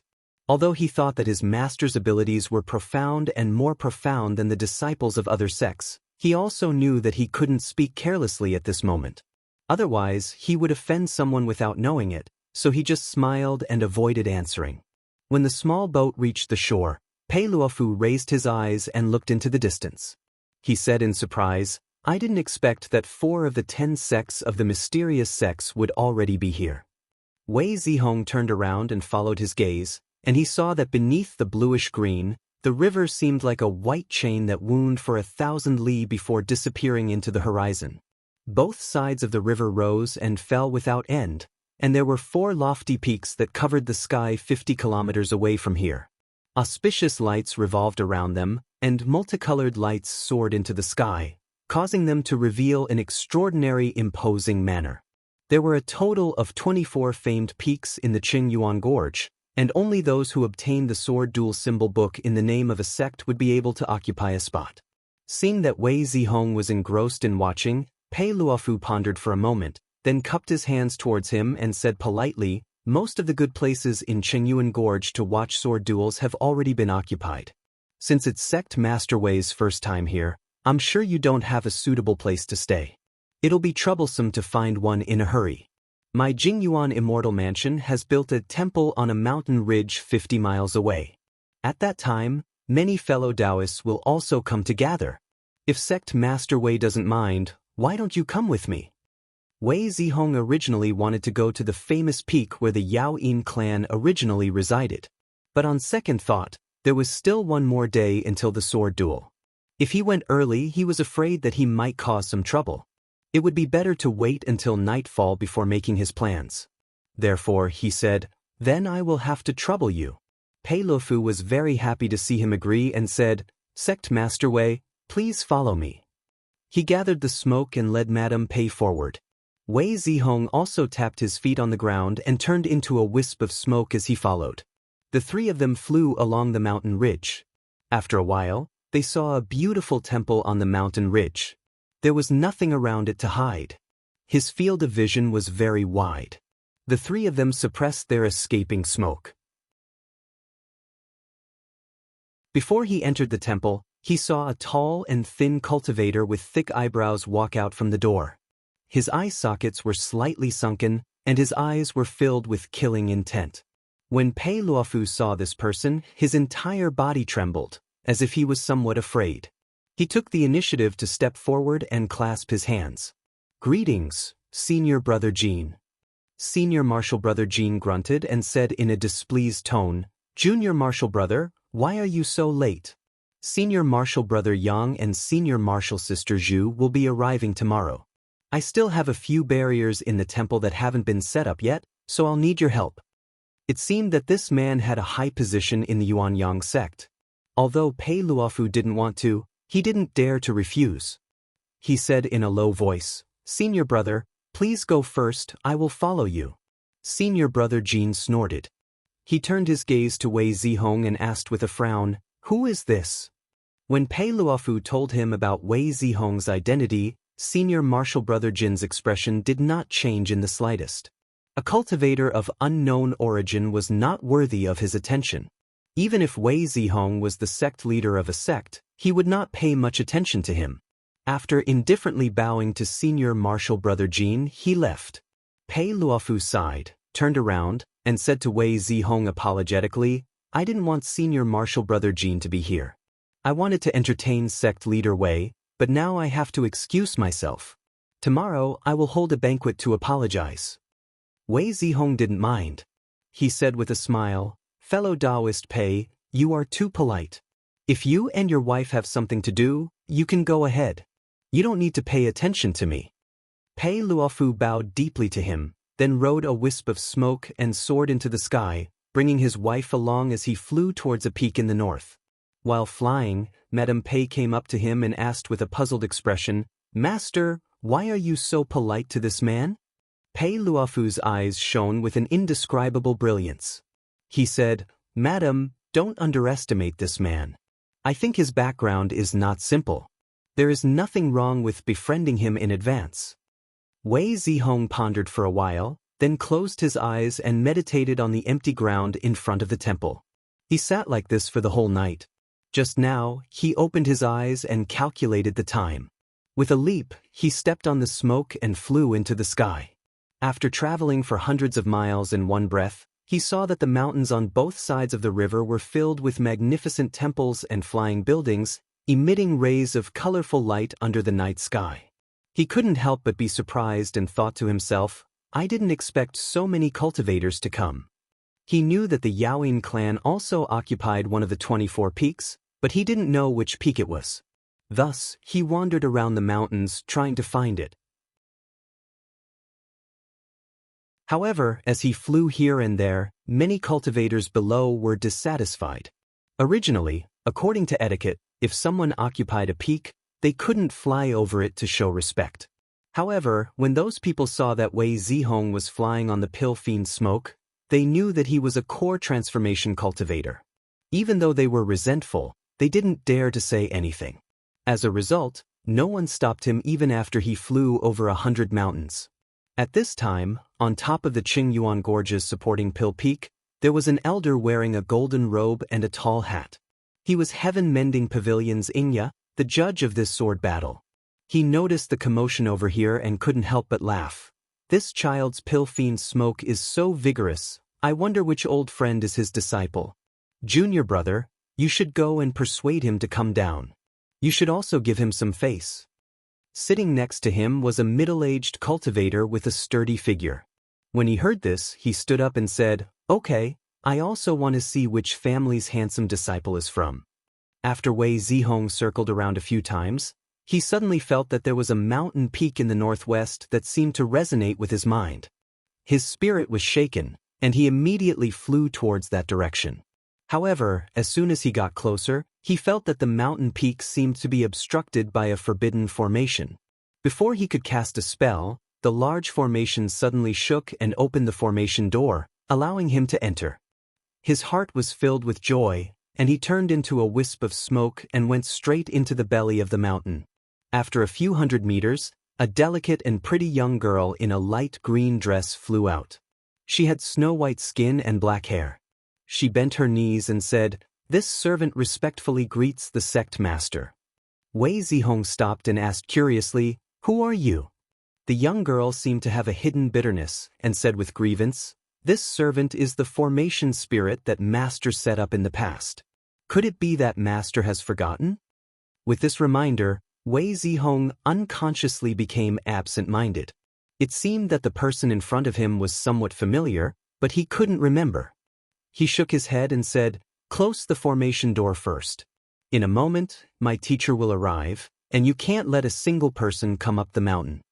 The young girl's body trembled and she said in shock, "So it's the ancestor who is coming. This servant dares not to obey." She waved her sleeves and closed the formation door. Then, she came up and held Wei Zihong's hand. She said with a flirtatious look, "Master, please follow this servant." The middle-aged cultivator on Raising Dan Peak had not even moved, and he already lost track of Wei Zihong. He couldn't help but be stunned. Inyadaran also revealed a surprised expression. His gaze focused and swept across the mountain ridge. However, after checking a few times, he didn't find anything else. After a moment of silence, he said to a child beside him, "Show me the talisman book." The child hurriedly handed over the talisman book in his arms. This was the talisman book signed by the ancestors of the various sections. The names of the 10 sects of Shenmen and the 6 demonic sects were all on it. Whenever a sect came, the name of the sect would be shown on the talisman book. Inyadaran took it in his hands and opened it. He saw that there were still only 4 rays of golden light on it. They were Butian Pavilion, Lishan Sect, Pingdu Sect, and Huanjin Sect. He couldn't help but wonder, that's strange, isn't it? In the 10,000 years of Donghua continent, many sects were destroyed and rose. However, there were more than 30 sects that signed the talisman book. Now, there were only 16 sects that could come for a sword duel. Just now, he noticed that there was a slight movement on one of the peaks. He thought that some rare sect had arrived. However, when he took a look at the talisman book, there was no change at all. This made him a little confused.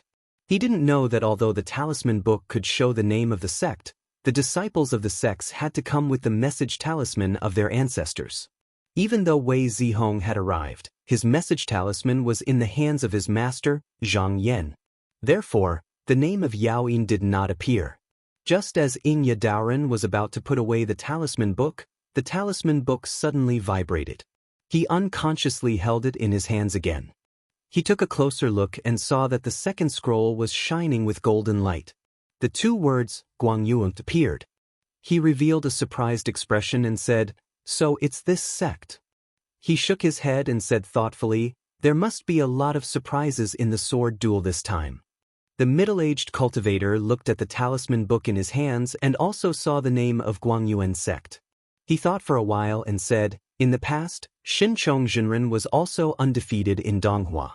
Now that he is here, I wonder if his descendants will be able to recreate your glory." Old Taoist Inya closed the talisman book and sighed. "I've heard that there are many heroes in the demon sect this time, and each of them has amazing divine powers. Now that the demon calamity has begun, the general trend is against them. It will be very difficult to defeat them."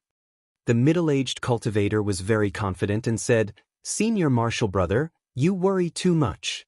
Our Xian Gate is also full of talents. It's just that among the Zenrins who are here, which one of them is weaker than you and me in terms of cultivation and divine arts?" The old Taoist Inya nodded, stroked his beard and said, "That makes sense. I heard that Sun Huaying from Shaoqing sect, Jinren Sun, is extraordinary. I heard that this Jinren swordsmanship is from the killing sword lineage, which focuses on killing the most in the 3 lineages of sword." The middle-aged cultivator gasped and said, "It's actually the slaying sword lineage?" Shaoqing sect was different from other sections. Every time, only one disciple would come to the duel. However, in the past 1,000 years, most of the disciples who came were from the extreme sword lineage and sword transformation lineage. The slaying sword lineage had never been seen. When Inyadaran was about to say something, his hand suddenly shook and a golden light flashed. He thought, which sect is here now? At this moment, the sky had just begun to brighten, the stars were sparse and the vast space was vast. Suddenly, a spot of golden light appeared on the surface of the cold river, like the birth of the sun. At first, it was only a smear of red, but in a breath, it suddenly turned into a rainbow, thousands of golden threads, spitting out, washing the wind and refining the qi. In the midst of the golden light, there were 6 people riding on the wind and clouds. The two people in the lead were a pair of immortal companions. The man had a heroic bearing and an extraordinary aura, while the woman was gentle, and beautiful. The two of them walked over while holding hands, causing the cultivators on both sides of the river to exclaim endlessly in admiration. Ing Yadaoren stood up and said, "It's Xinren Yang and Xinren Zhu from Yuan Yang sect. Junior Martial Brother, bring your disciples to welcome them."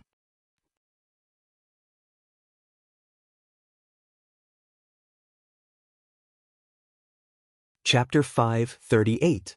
Yuan Yang sect was one of the three major sects among the Xianmen sections. The arrival of their disciples caused thousands of cultivators on both sides of the Qingyuan Gorge to come out of their temples. They craned their necks to look, wanting to see the faces of the newcomers. Pei Luofu also hurriedly ran out. Although he was an outer sect disciple of the Yuan Yang sect, and technically he was from the same sect as Yang Bai and Zhu Exin. But at this moment, looking at the two people who were flying in the sky under the gazes of thousands of people, he couldn't help but feel jealous. "I wonder when I can be as powerful as them, then my life will be worth it." On the peak of Li Mountain sect, a cluster of golden light suddenly flew towards the two spiritual masters of Yuan Yang sect. Zhu Xian's eyes turned and she recognized the person. She let go of her husband's hand and went up to greet her. She smiled sweetly and said, "Sister Chao, why are you here? I should be the one to meet you." The person who came was a beautiful woman in her 30s. She had a bun on her head and jade ears. She had a curvy figure and wore a feather robe. There was a cloud on top of her head that looked like a jade flower. Her face was filled with a gentle smile. She came up to grab Zhu Xian's hand and said, "We haven't seen each other for a long time." Yang Bai tidied up his robe and came up to greet this woman. This spiritual master Chao Minru was from Wei dynasty and had a good relationship with her wife. She was also the personal disciple of Li Mountain sect's founder, so she couldn't treat her lightly.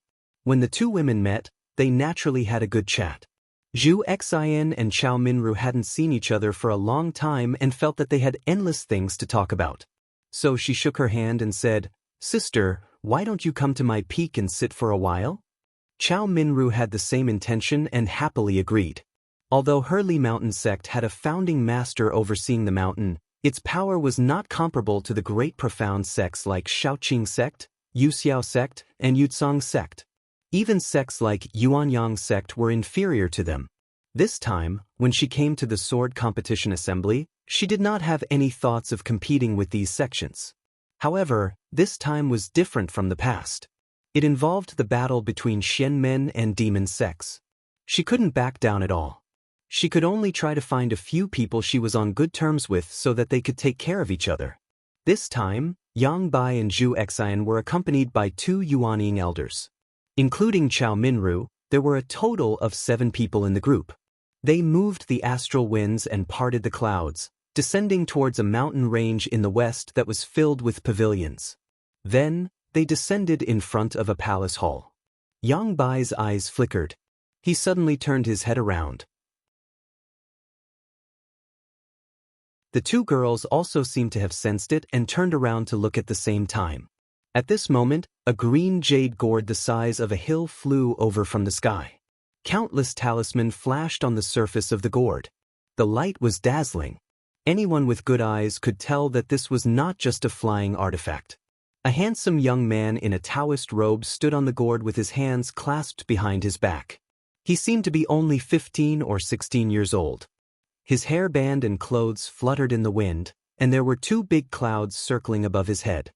2 white-haired old men with calm expressions accompanied him on his left and right. In addition, there were more than 10 core formation realm disciples riding on flying lotuses following him from afar. 100 feet away from the young man in Taoist robes, another Taoist in his 40s walked over. Both of them wore the same robes. It was obvious that they were from the same sect. It was just that the Taoist was fat and his eyes were like slits.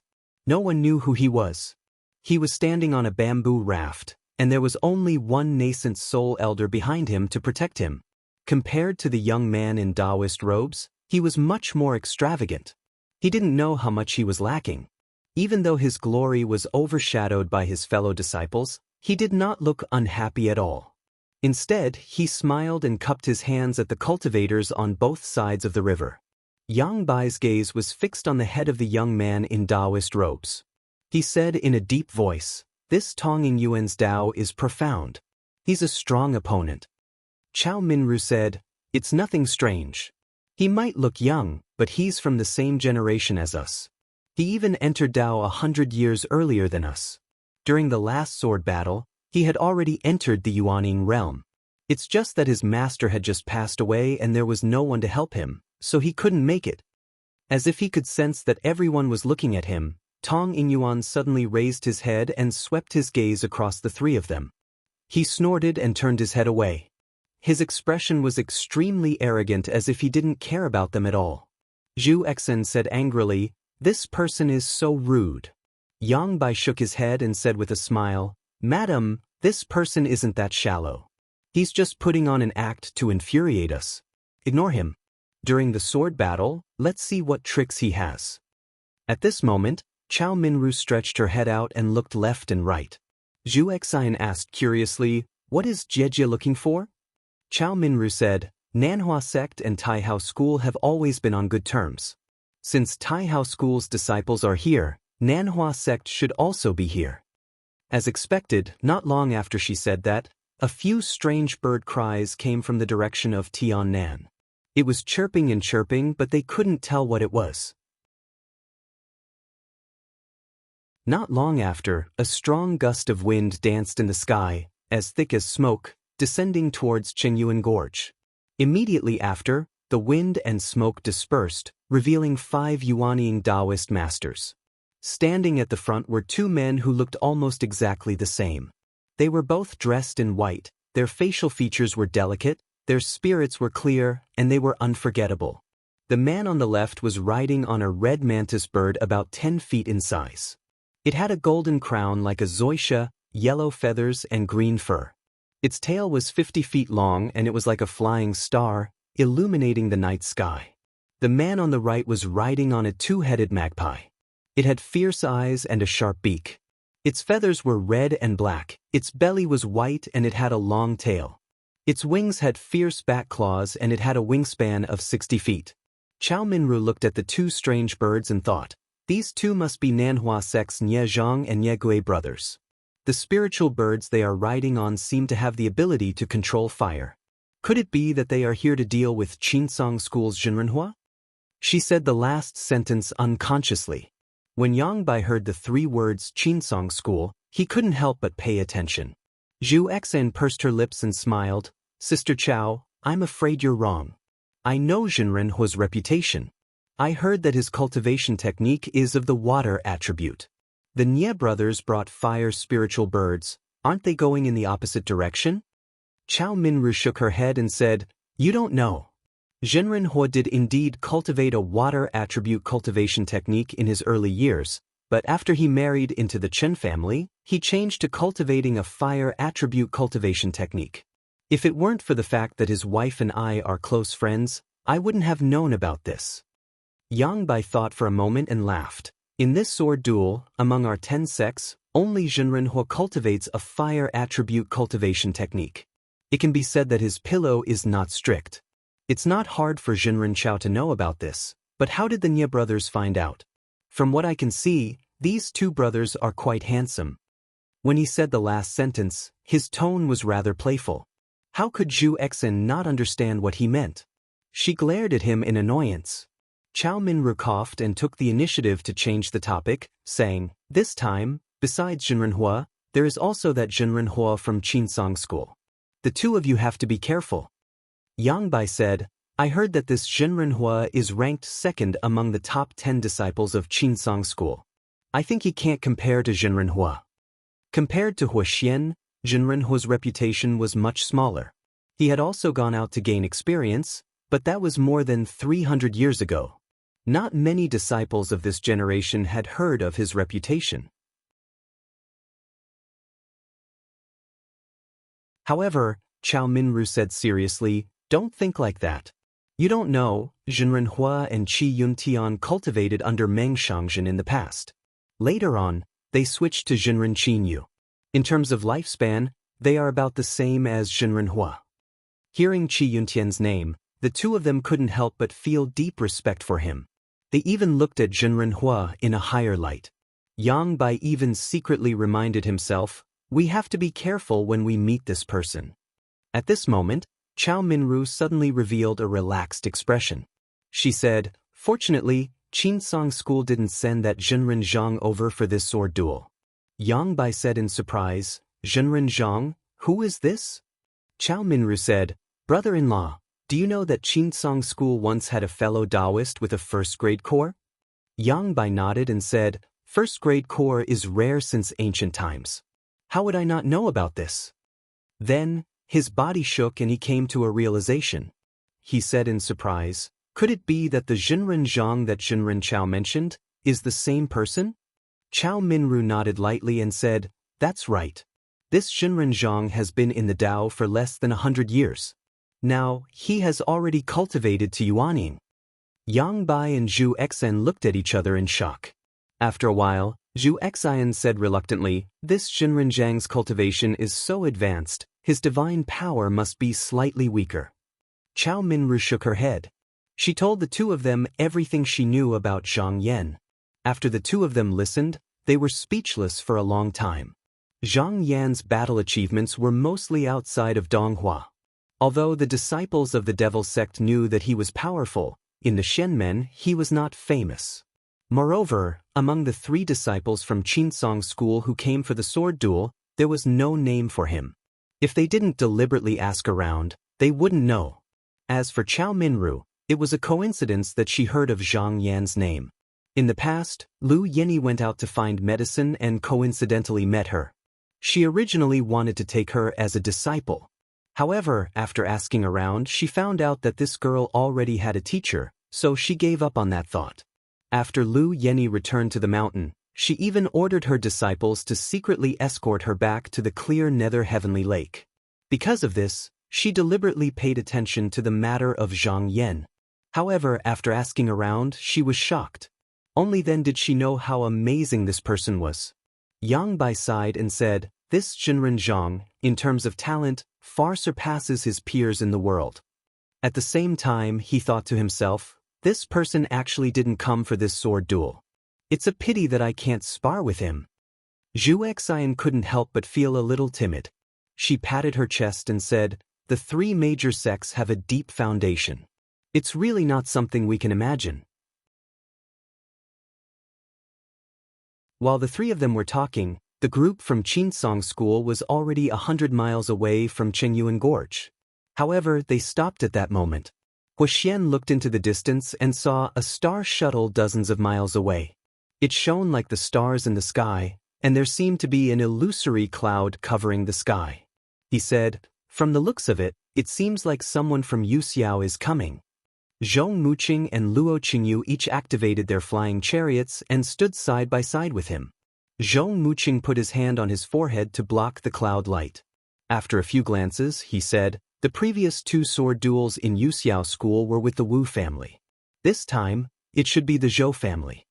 Although Yuxiao School was one of the major sects of Donghua, their disciples mostly traveled around South Cliff Continent and South Sea. They did not tell the other sects who their disciples were. However, among this sect, the Wu family and the Zhou family were the most powerful. The previous disciple who attended the Dharma gathering had the surname Wu. From this, it could be inferred that this time, it should be the Zhou family. Huoxian pondered and said, since our fellow Taoists from Yuxiao School are in front of us, it's hard to avoid a collision with them. In my opinion, we should slow down and let them go first. Zhong Muqing and Luo Qingyu nodded in agreement. To the 3 major sects, there was no need to fight over who entered the mountain first.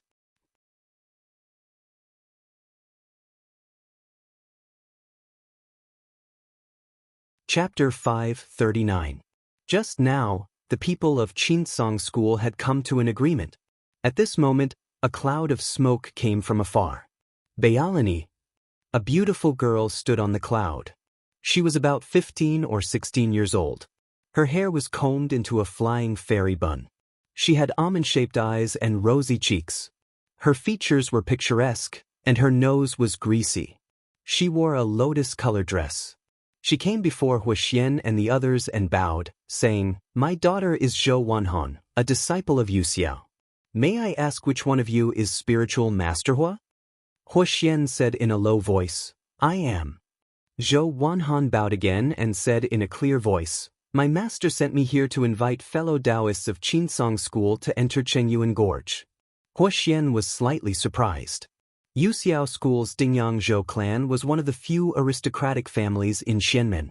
They had always looked down on people like him, who came from a humble background and married into a large clan.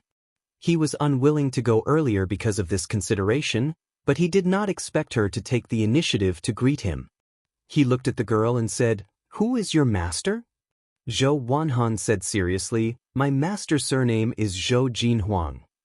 "So it's fellow Taoist Zhou Huang."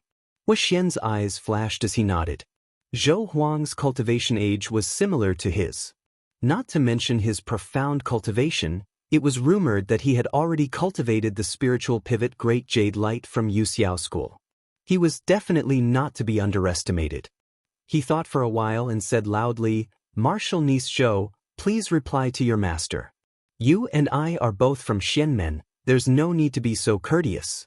Since Qinsong School came later, your sect should go first." Zhou Wanhan did not try to persuade him. After curtsying, she stepped on a cloud and left. However, after a while, the cloud in front of them did not move, as if it had no intention of entering Chengyuan Gorge. Huoxian smiled faintly and said, "This Zhou Huang is quite arrogant." Although he had never met this person, he could tell that this person was not someone who would easily change his mind. He thought that there was no point in continuing the stalemate, so he waved his hand and led everyone forward. After traveling 100 li, in front of the Chengyuan Gorge's mouth, there was a group of glittering clear clouds, about 10 li wide. There were more than 100 cultivators, surrounded by 7 colored lights that flickered in and out of existence, dazzling and dazzling. Their momentum was not the least bit weaker than that of the Qinsong School. There were 3 people riding on the Azure Phoenix flying carriage at the very front. The man in the middle wore a crown. He had a wide forehead and a wide chin. His mustache was thick, and his eyes were bright. He wore a golden robe with a rhinoceros belt, embroidered boots, and a large cloak. He was tall and strong, giving off a mighty aura. On his left was a beautiful woman who was about 17 or 18 years old. Her eyes were clear, her eyebrows were thin, and her skin was like white jade. She wore a light blue dress with phoenix patterns. She wore a smoky silk robe and her expression was tranquil, like an orchid in an empty valley. Standing on his right was a young man with a smile on his face. He wore a moon-white robe, and he had a refined appearance. The disciples of the 2 sects were in the south and the north respectively. They were all sizing each other up. After a while, the man in the golden robe in the Yu Xiao School laughed loudly. He urged the Azure Phoenix flying carriage under his feet and galloped out. He cupped his hands at Huoxian and said, "Are you spiritual master Hua?" Huoxian also drove the white dragon in front of the carriage. He also cupped his hands and said, "Spiritual master Zhou, I've heard a lot about you." After the two exchanged a few words, Zhou Huang turned his gaze to the Qinsong School line, as if he was looking for someone. After a while, he retracted his gaze under Huoxian's gaze and said with a smile, "I've also heard of fellow Zhong and fellow Luo. The 2 disciples behind me rarely come to Donghua, so I'm afraid you don't know them." He waved his hand and called a couple of cultivators behind him. He pointed at the woman and said, "This is my sister, Zhou Qingyun." Zhou Qingyun came up and bowed. She said softly, "Greetings, spiritual master Hua. Please be lenient during the spell ceremony later." Huoxian raised his hand to return the greeting. He glanced at the girl a few times and praised her in his heart.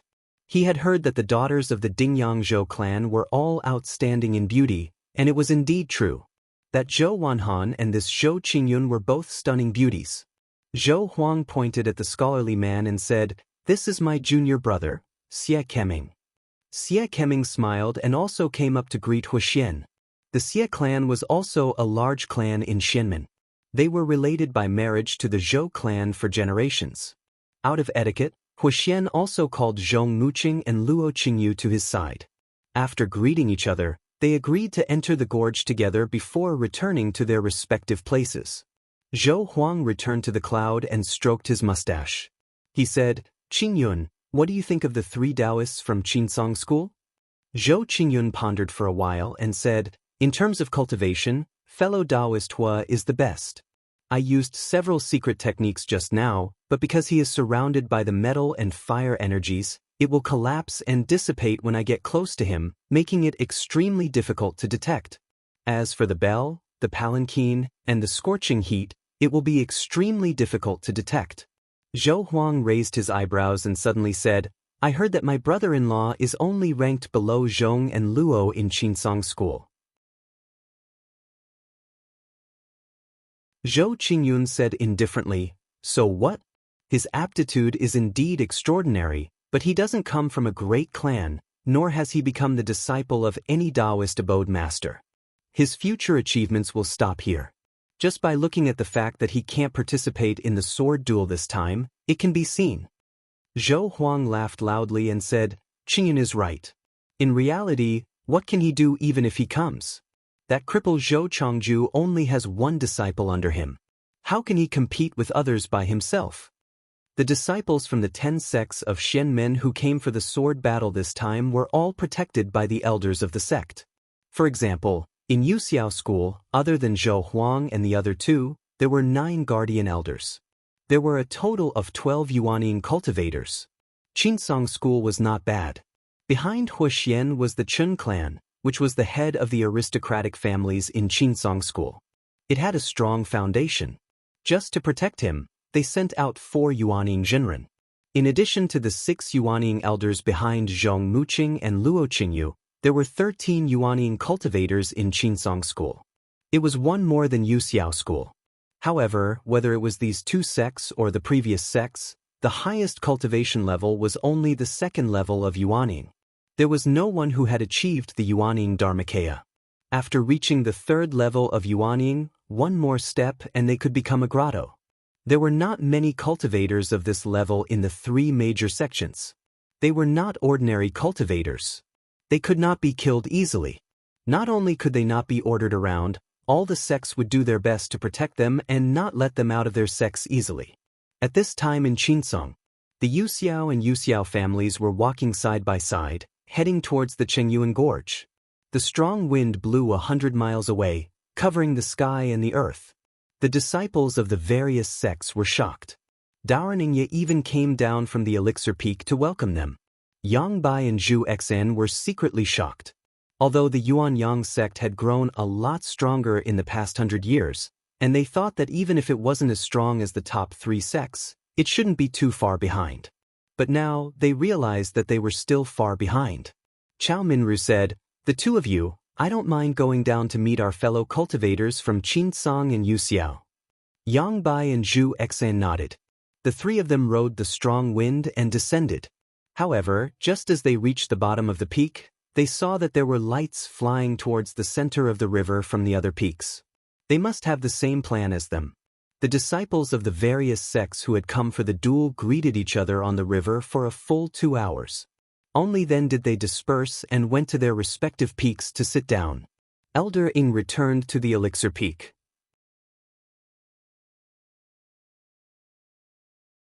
He stroked his beard and said, "Today, I saw that the disciples of the various sects are all extraordinary. It seems that the luck of the celestial sect is still flourishing. This time, the sects will have no need to fear those evil sections." Just as he finished speaking, the scene before his eyes suddenly darkened.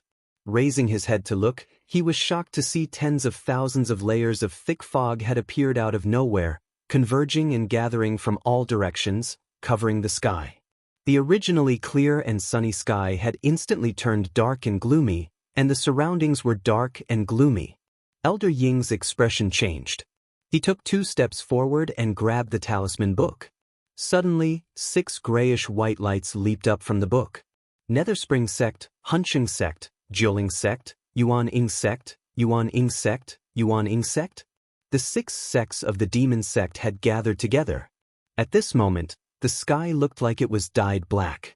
Rolling demonic clouds descended from the sky, descending onto the peaks and covering the mountains. They spread out on the ground and seeped into the rivers. In an instant, it was all dark red. There seemed to be countless white skeletons inside, demons and ghosts wailing in pain, their screams shaking the heaven and earth.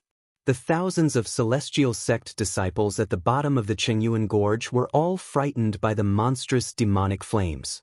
There was complete silence. Some of the weaker ones were even trembling in fear. However, at this moment, a streak of clear light rushed over from thousands of miles away.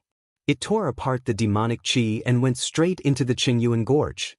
Everywhere it passed, the dark clouds split and the dark sky seemed to be cut. When the light passed, the sound of swords still whistled through the mountains. Daoran Ingya's spirit was lifted.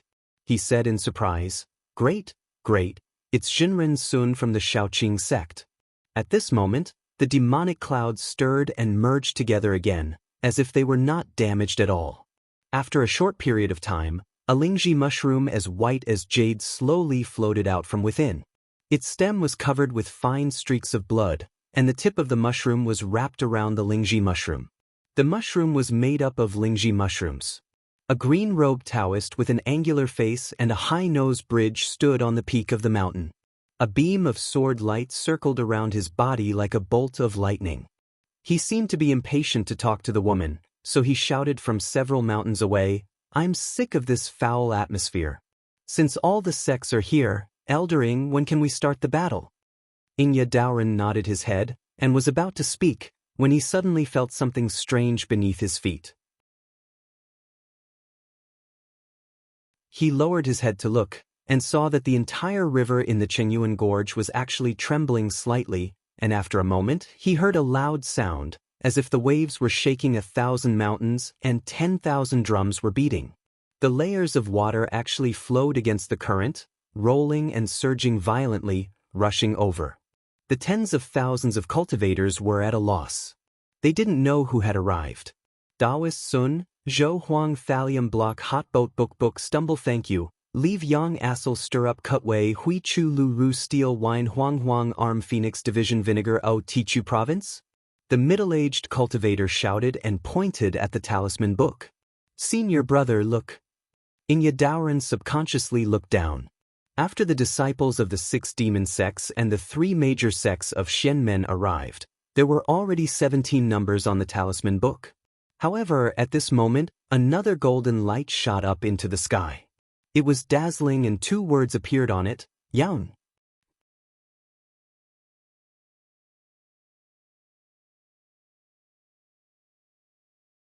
Chapter 540.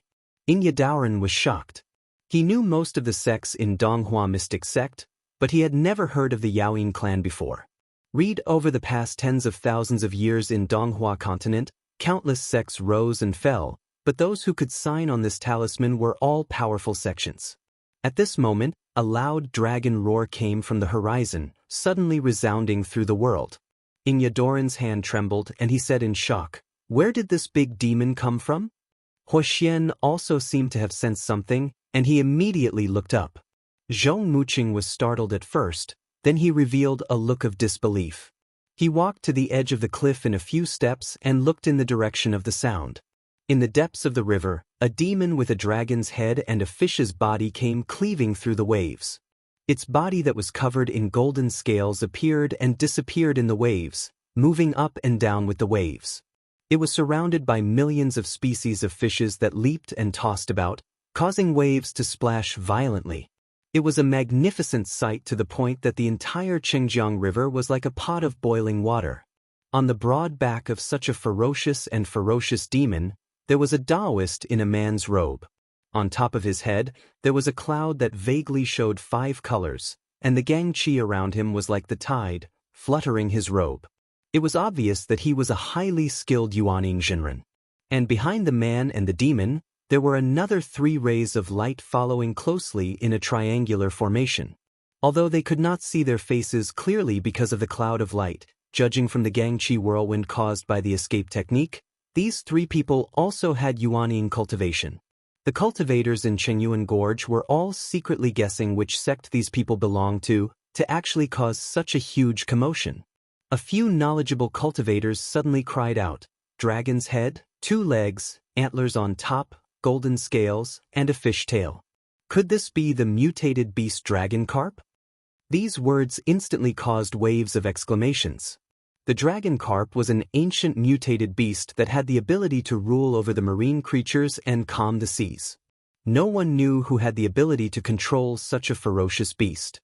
All the cultivators in the gorge. They all widened their eyes and looked over.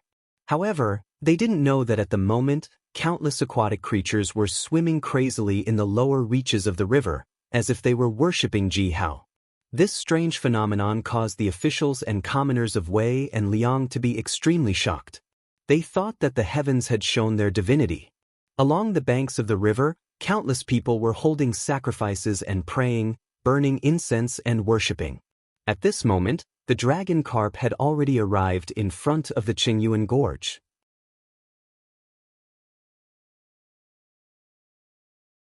The demon suddenly stretched out its claws and climbed out of the water. It raised its head and let out another howl. In an instant, a surging pressure came crashing down. All the cultivators in the gorge felt weak and guilty. The young Taoist smiled and patted the dragon carp's horn lightly. The demon immediately became obedient and lay on the water quietly. Even the countless aquatic creatures became quiet. For a moment, only the sound of rushing water could be heard in the canyon. A ferocious demon with monstrous momentum was actually so obedient in his hands. The tens of thousands of cultivators on the mountain ridges on both banks were dumbfounded and in disbelief. At this moment, the Taoist disciples from the various peaks who came for the sword duel all looked over at the young Taoist. Hua Xian's gaze was complicated. He smiled bitterly and shook his head. "Junior Zhang, I didn't expect it to be you. What a great move." Luo Qingyu smiled. This Junior Zhang is always unexpected. His actions are always unexpected. This sword duel is going to be lively. Zhong Muqing also saw Zhang Yan at this moment. His expression suddenly changed. He seemed to have thought of something and frowned deeply. On Qingnan Peak, Yazi subconsciously took a few steps forward. He could feel the depth of the dragon carp's cultivation. It was comparable to a Yuanying Tier 3 cultivator. He couldn't help but gasp a few times. The Taoist on the river was actually able to enslave a strange beast of the 3rd tier of the nascent soul realm. This was truly too shocking. He didn't know where he came from. Could it be that he was from the Yao Yin sect? He stroked his beard and gave a look to the middle-aged cultivator beside him. The latter understood and immediately floated down from the peak. He tried his best to resist the waves of power coming from the dragon carp. He came closer and calmed himself down. He asked loudly, "May I ask if you are from the Yaoying clan?" Zhang Yan stood on the dragon carp with his hands behind his back. He faced the gazes of tens of thousands of cultivators, but he was calm and composed. Zhang Boyun, Taoist Su, and Lu Mainyang hovered in the void, protecting him. The place where the 4 humans and 1 demon stood was filled with strong winds that whistled back and forth, causing the river water beneath their feet to undulate continuously. Because Zhang and Su had their own origins and had changed their appearances using the 1000 illusion illustration, it was inconvenient for them to answer. Instead, Lu Mainyang, who was dressed in a rainbow-colored feather robe, stood out and said in a clear voice, "Yes, we are all disciples of the Yaoying clan." She pointed at Zhang Yan and raised her voice. "This is our Yaoying clan's Grand Supreme Elder, Zhang Yan, Spiritual Master Zhang." The cultivators in Chengyuan Gorge had never heard of the Yaoying clan.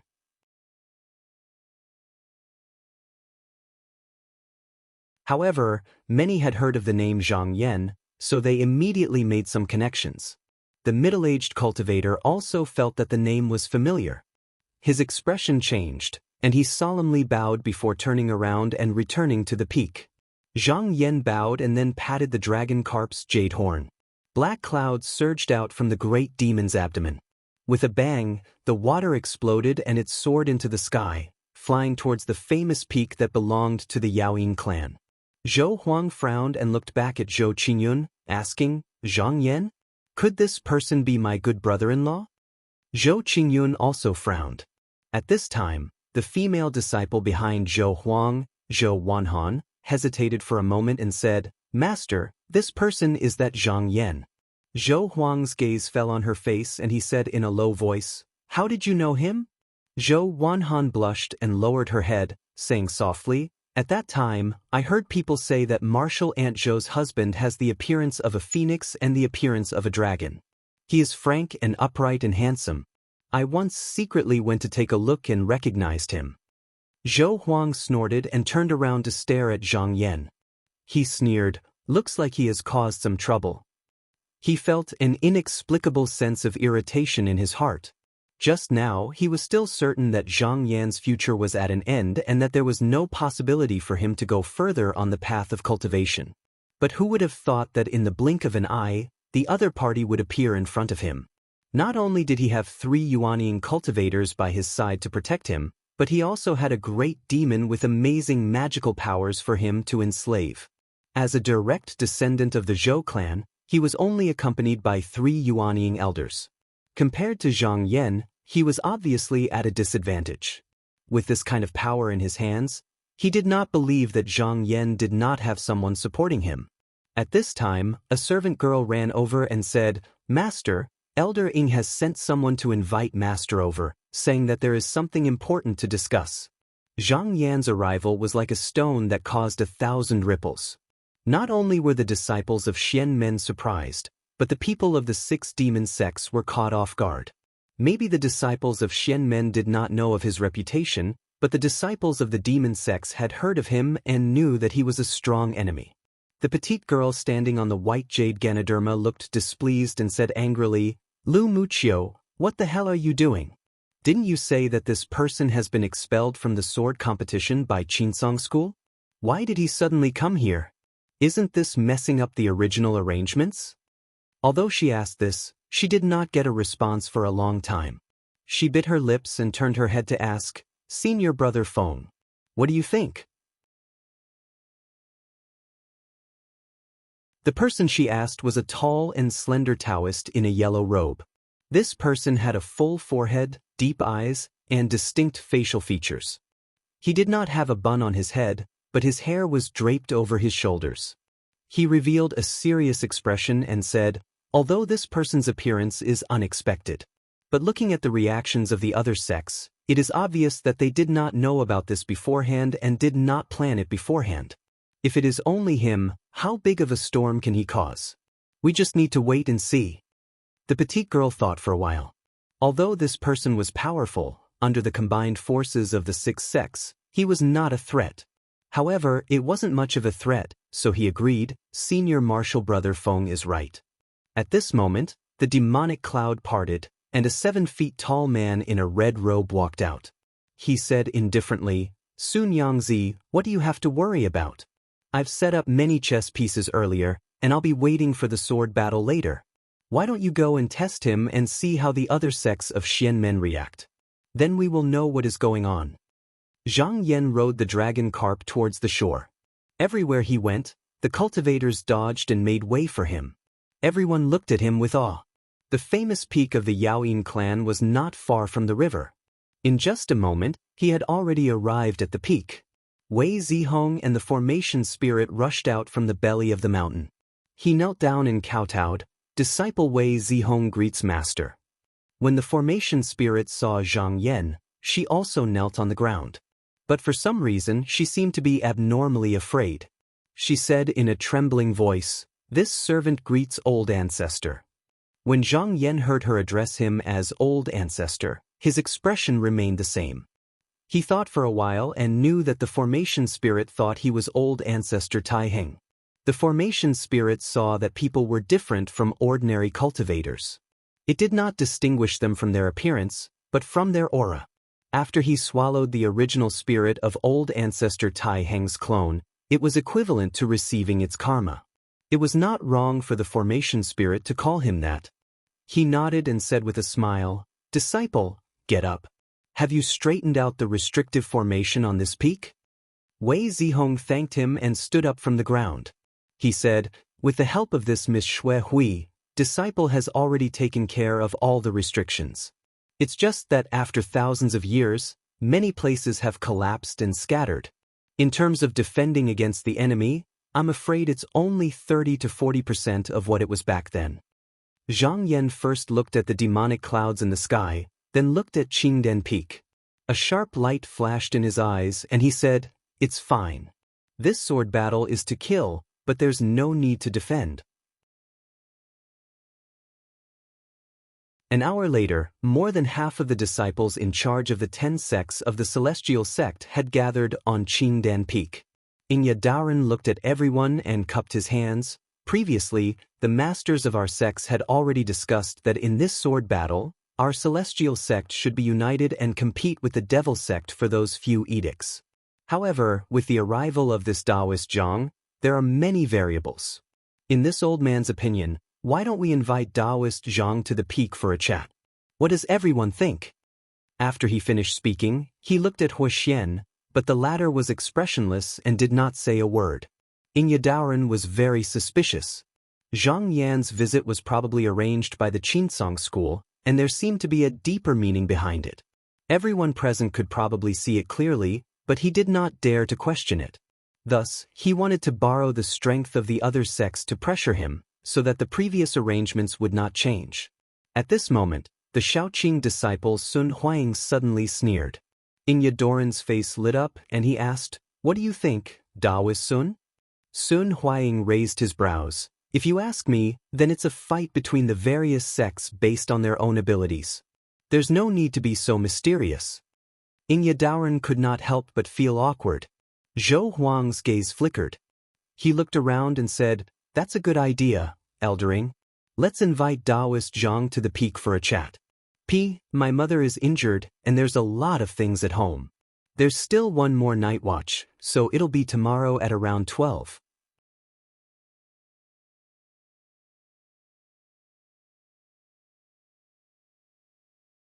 Chapter 541. First today. As soon as Zhang Yan arrived at the Yaoyin clan's famous peak, that middle-aged cultivator from the heaven-mending pavilion followed him again. He said that the various sects were discussing matters, and invited him to the alchemy peak. Omd expected this a long time ago, so he didn't refuse. After instructing Wei Zihong with a few words, he followed Wei Zihong in a carefree manner. Both of them flew at lightning speed and arrived at the top of the mountain in an instant. There was a blue stone archway with golden bells hanging on both sides, swaying in the wind and emitting a clear and melodious sound.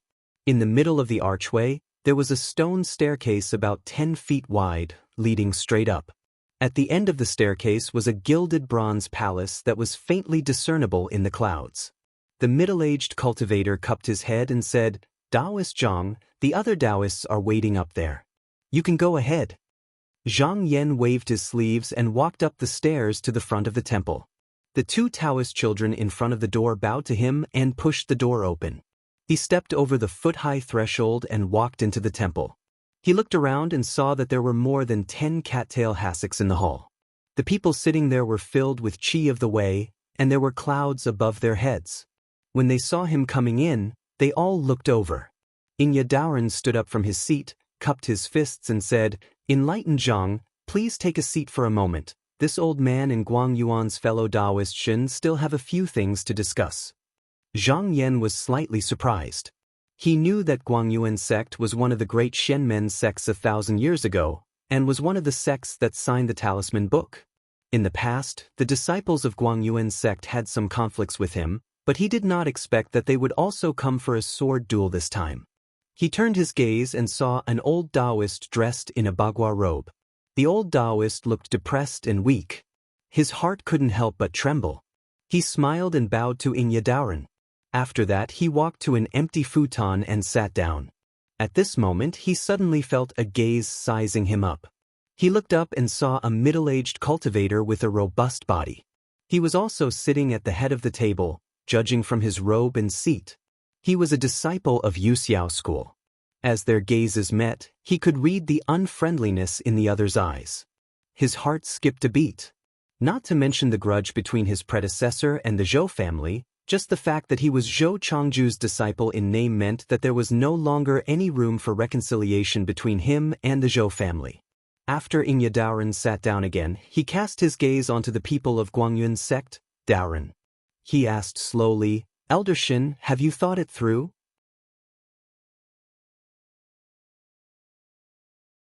Elder Shin was originally dispirited, but after hearing those words, his body trembled slightly.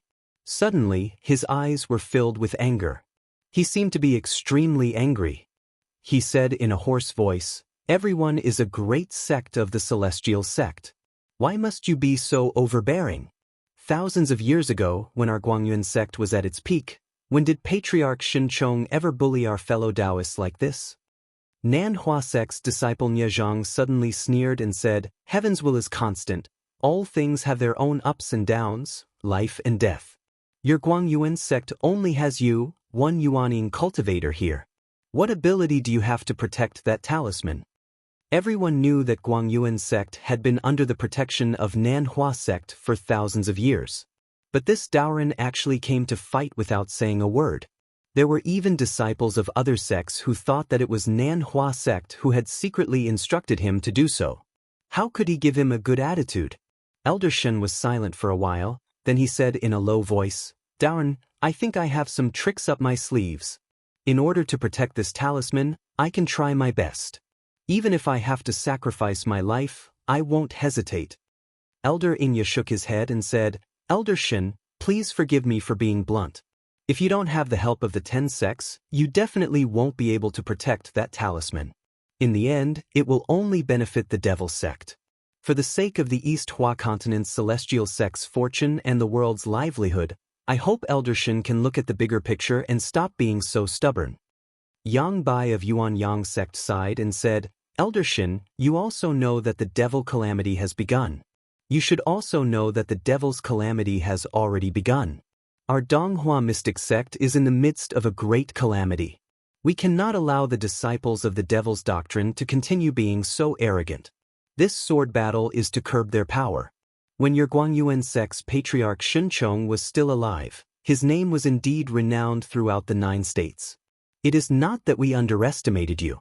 Now that your sect's techniques are incomplete, what are the chances of you winning against the disciples of the devil's doctrine? Elder Shin was instantly stunned. His hands trembled slightly. It wasn't that he didn't think about this before he came, but he still had a sliver of hope in his heart. Now that Yang Bai had pointed it out, his heart sank. Ingya Daoren shouted and said, Elder Shin, why are you so stubborn? Even if you don't think for yourself, you should think for the disciples of your sect. Why do you have to risk the world's condemnation for your own selfishness? Zhang Yan watched coldly from the side. He knew that although Elder Shen was trying to persuade him, he was secretly doing it for him to see. However, he wasn't Elder Shen.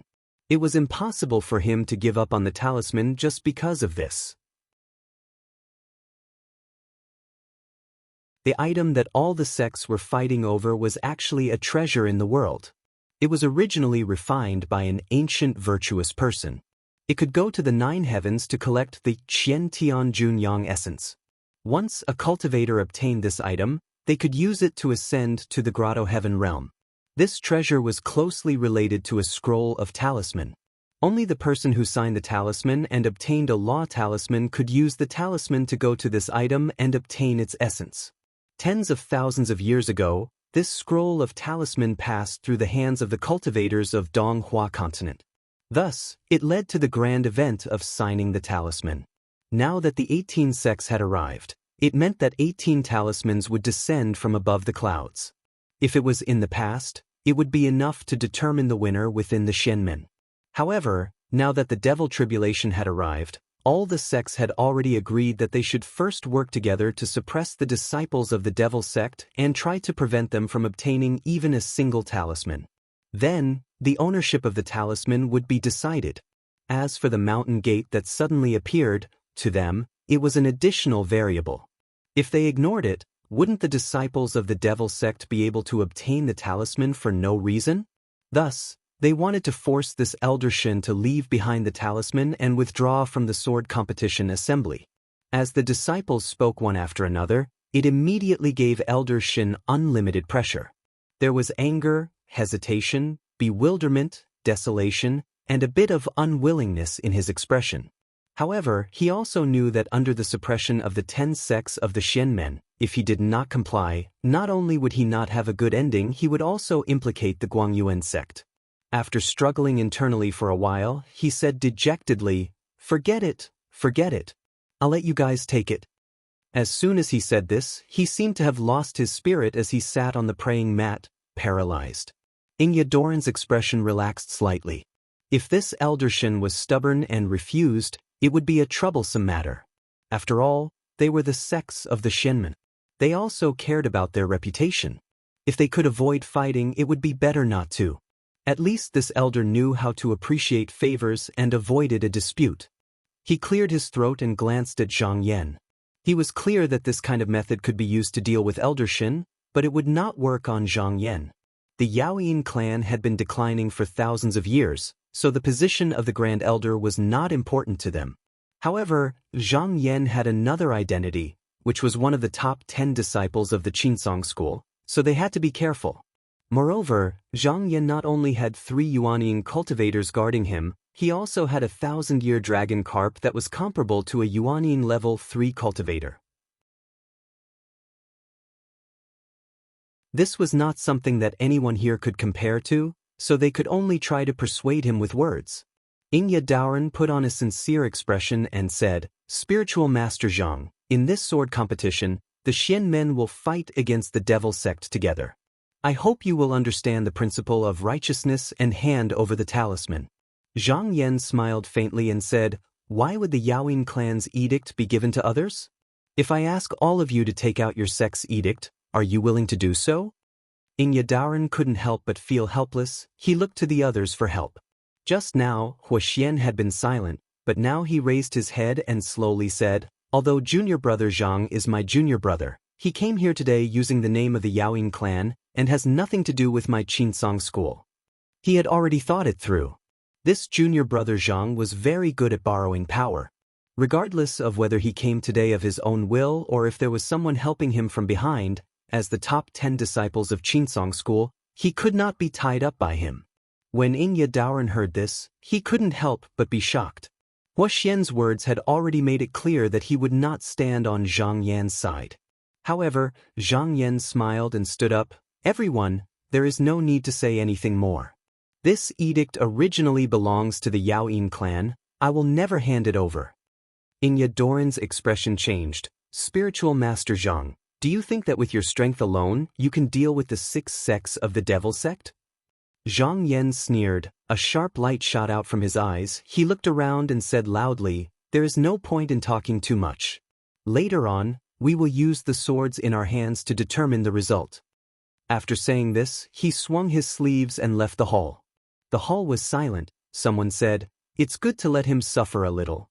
Another person mocked, "This person is so rude and unreasonable. When the time comes, don't expect the Xianmen to not care about friendship and be unwilling to help." Sun Huaying sneered, and he also stood up. Everyone looked at him in astonishment. He glanced at Huoxian and said, "It's a pity that fellow Taoist Zhang is not a member of my Shaoqing sect." He swung his sleeves and walked out of the hall as if there was no one around. When he reached the door, he glanced around and identified the direction, then he launched a swift sword light and escaped. But after a while, he saw Zhang Yan in front of him riding the astral wind, so he said, "Fellow Taoist Zhang, wait." Hearing this, Zhang Yan stopped his escape technique, turned around, and said with a smile, "So it's fellow Taoist Sun. Are you also here to persuade me?" Sun Huaying shook his head. He sneered and said, "Don't put me in the same category as those rotten things. Since the edict belongs to your Yaoyin sect, you can take it openly. If anyone doesn't want it, just kill them with your sword. Why bother with them? Zhang Yan's decayed body is still beautiful, and his legs are thin, and his legs are thin, and his legs are thin, and his legs are thin, and his legs are thin, and his legs are thin, and his legs are thin, and his legs are thin, and his legs are thin, and his legs are thin." He raised his hand and said, "If fellow Taoist Sun is free, why don't you come to my peak? However, Sun Huang waved his hand and said, "No need." Then he looked at Zhang Yan seriously and said solemnly, "In the past, my junior brother, Ing Minshang, was trapped in the Chen clan for 7 years. Thanks to fellow Taoist Zhang's mediation, he was able to escape just now. I owe you a favor for this. If you need my help during the sword fight, just tell me." After saying that, he cupped his fists and shouted. Then, a sharp sword light flew out and disappeared in the blink of an eye. You're tuning in to the Passion Pages YouTube channel. We're so grateful for your support, and don't forget to subscribe to join us on this incredible journey through captivating stories. Your generosity through donations truly makes a world of difference, as it's the primary source of revenue that allows me to expand and enhance this channel for you. Thank you from the bottom of my heart for being a part of this adventure.